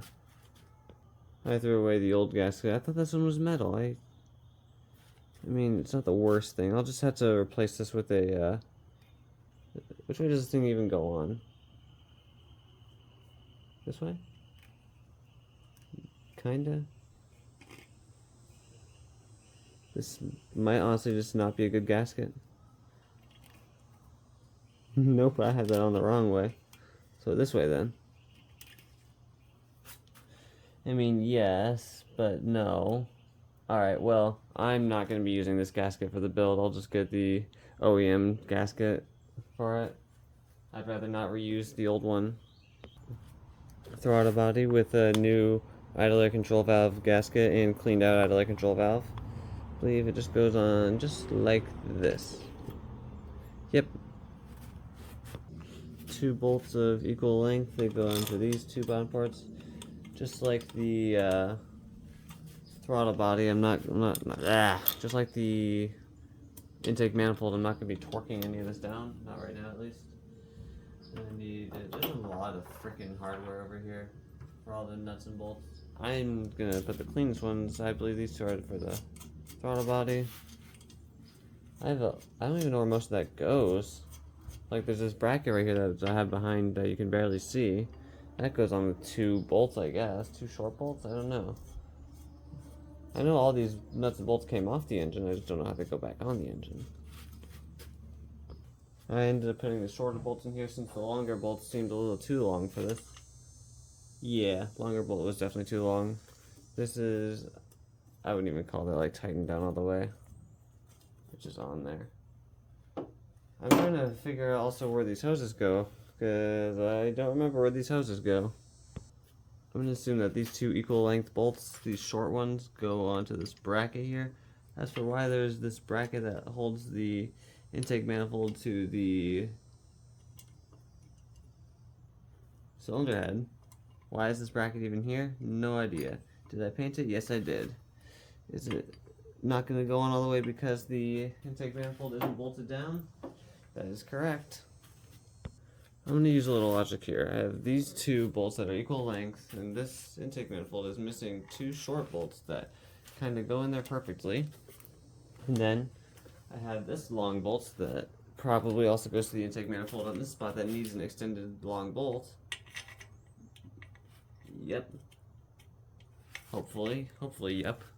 And then there are 3 different nuts. 2 of them look the same, 1 of them looks different, so I'm going to put them in the 2 spots that are missing nuts on the intake manifold.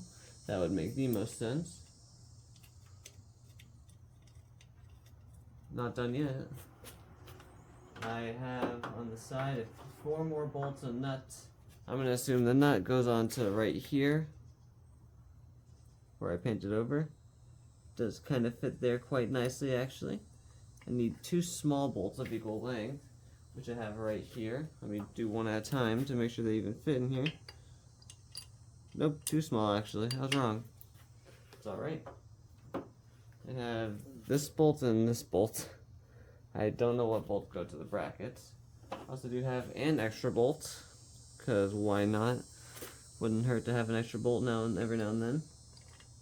Does it even thread into there? It does. Because of the intake manifold not being torqued down. That one thread in there? Yeah, but I'm cross-threading it if I do that. Can I stretch this at all just a little bit?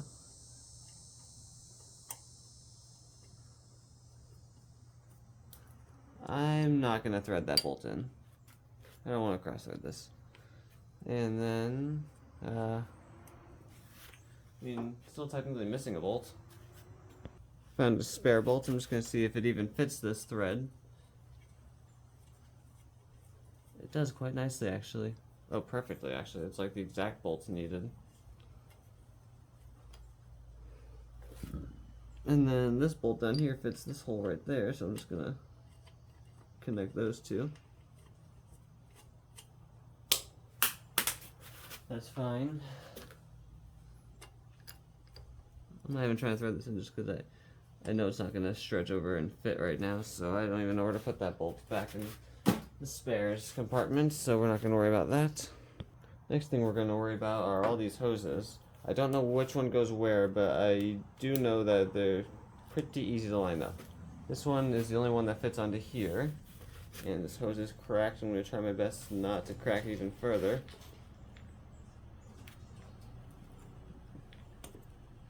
His hose is definitely broken, but I don't want to buy a new one. This one goes to the throttle body. The place I can see it lining up. It wouldn't be a bad idea to put a little bit of WD-40 on these, but I'm going to choose not to.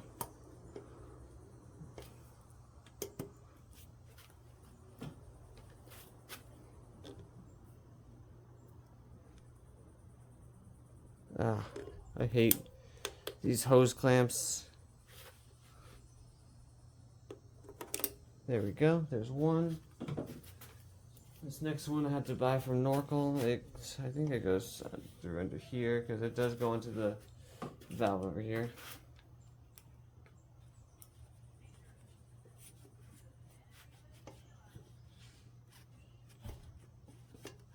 These are mainly for ventilation purposes, these hoses. Come on, slide on nicely for me, please.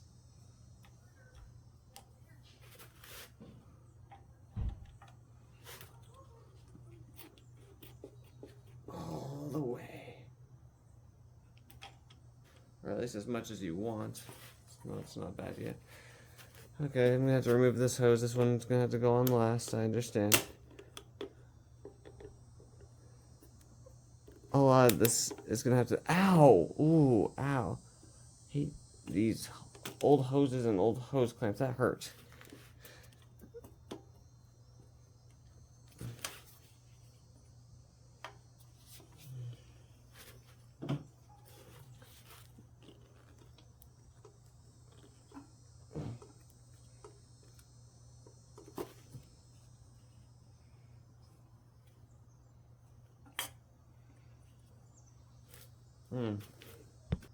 Let's try not to break any of these hoses because I think I did break one of them at the junkyard and had to get a new one. I mean, it wouldn't be hard to get new ones. It would just mean I had to buy them.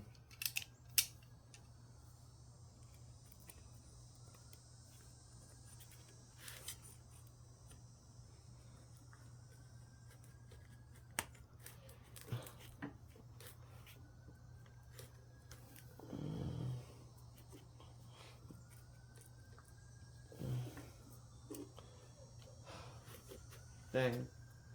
That was rough. I have 2 more hoses. Where's this one go? Oh, wait. This isn't for this, no. This is for the evaporator core. Might as well just slide that on there now so I don't get confused about it. This one I think is for the brake booster. Goes to one of these ports.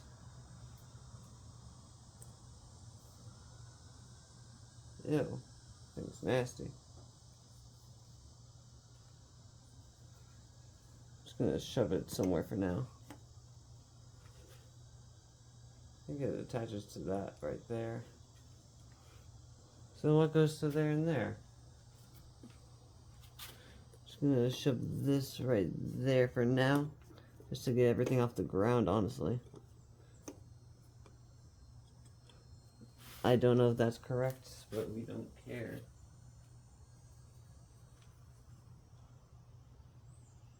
This one goes to the brake booster.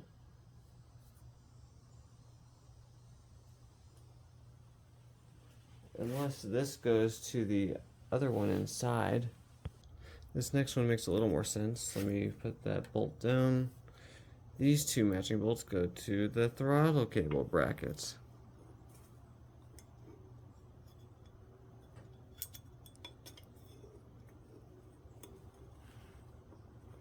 That makes a lot of sense, actually.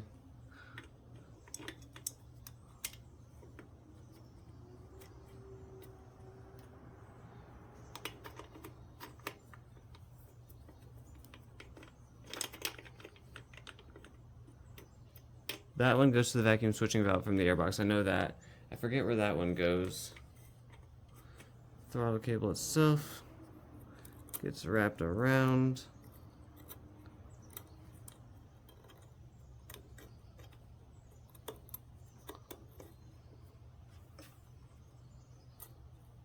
and then that will have to be adjusted on the car, but that is the throttle cable. Up, let me put the throttle cable in this little bracket over here. This is, damn bro, alright. Goes around to here, I believe. That's a weird spot for that, but sure. Oh, because then it also loops back down to the actual spot where it sits in the car. It's a throttle cable on though.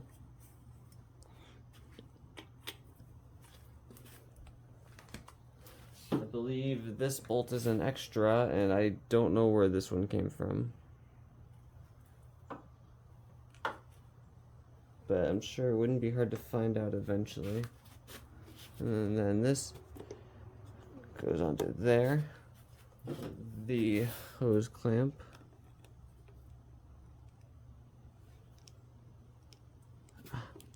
The other hose is in the way, stupidly enough. No, it's not. I'm just weak. No, I'm not. There we go. Just need a different angle. I'm not weak. And that finishes it. No, wait, no, it doesn't. Wait, I'm silly. Sorry. That doesn't finish it.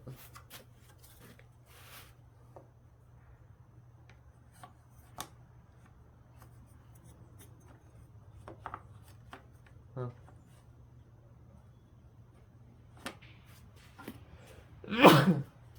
I'm sorry. I need to go grab a hex bit. The T30 bit isn't the exact size for this, but it's the only one I'm finding that'll fit right now. So why don't you go on nicely, please?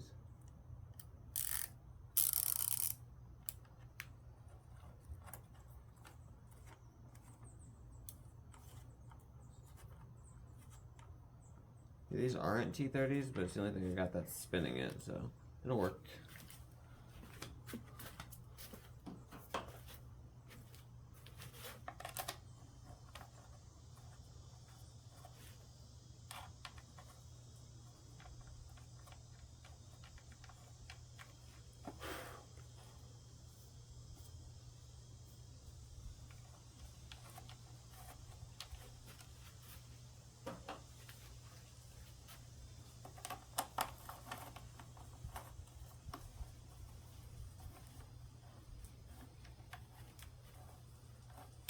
Yeah, I don't know why that one is not aligned, but whatever. I don't really care. It's aligned enough. I'm contemplating painting this piece red, but that'll be later on. I didn't want to buy a whole new can of red paint just for that. One. Ow.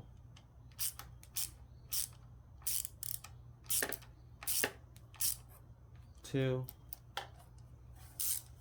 3,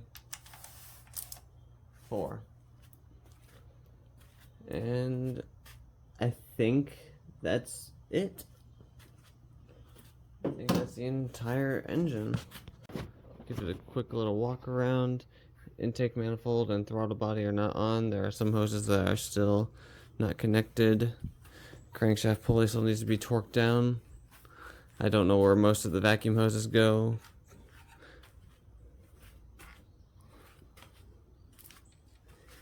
I think it looks perfect, to me at least.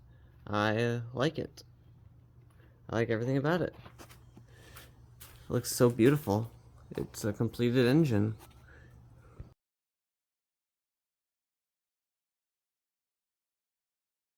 I actually found out all the hose locations from an old photo I had, the very first photo I took of the engine, which will be right here real quick.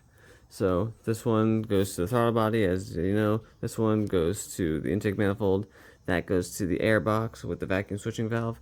This one actually goes underneath all the way to mounting right here to the brake cylinder, brake booster, whatever you want to call it.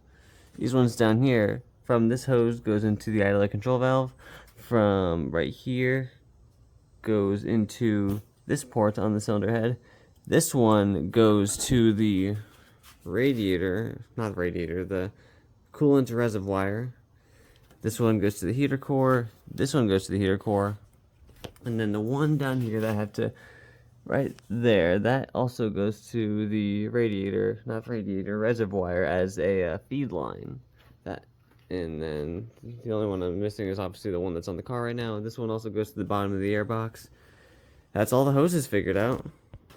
Also for these two, I just kind of lined it up to where this one, it just goes straight. It wouldn't have to curve off to the side a little bit.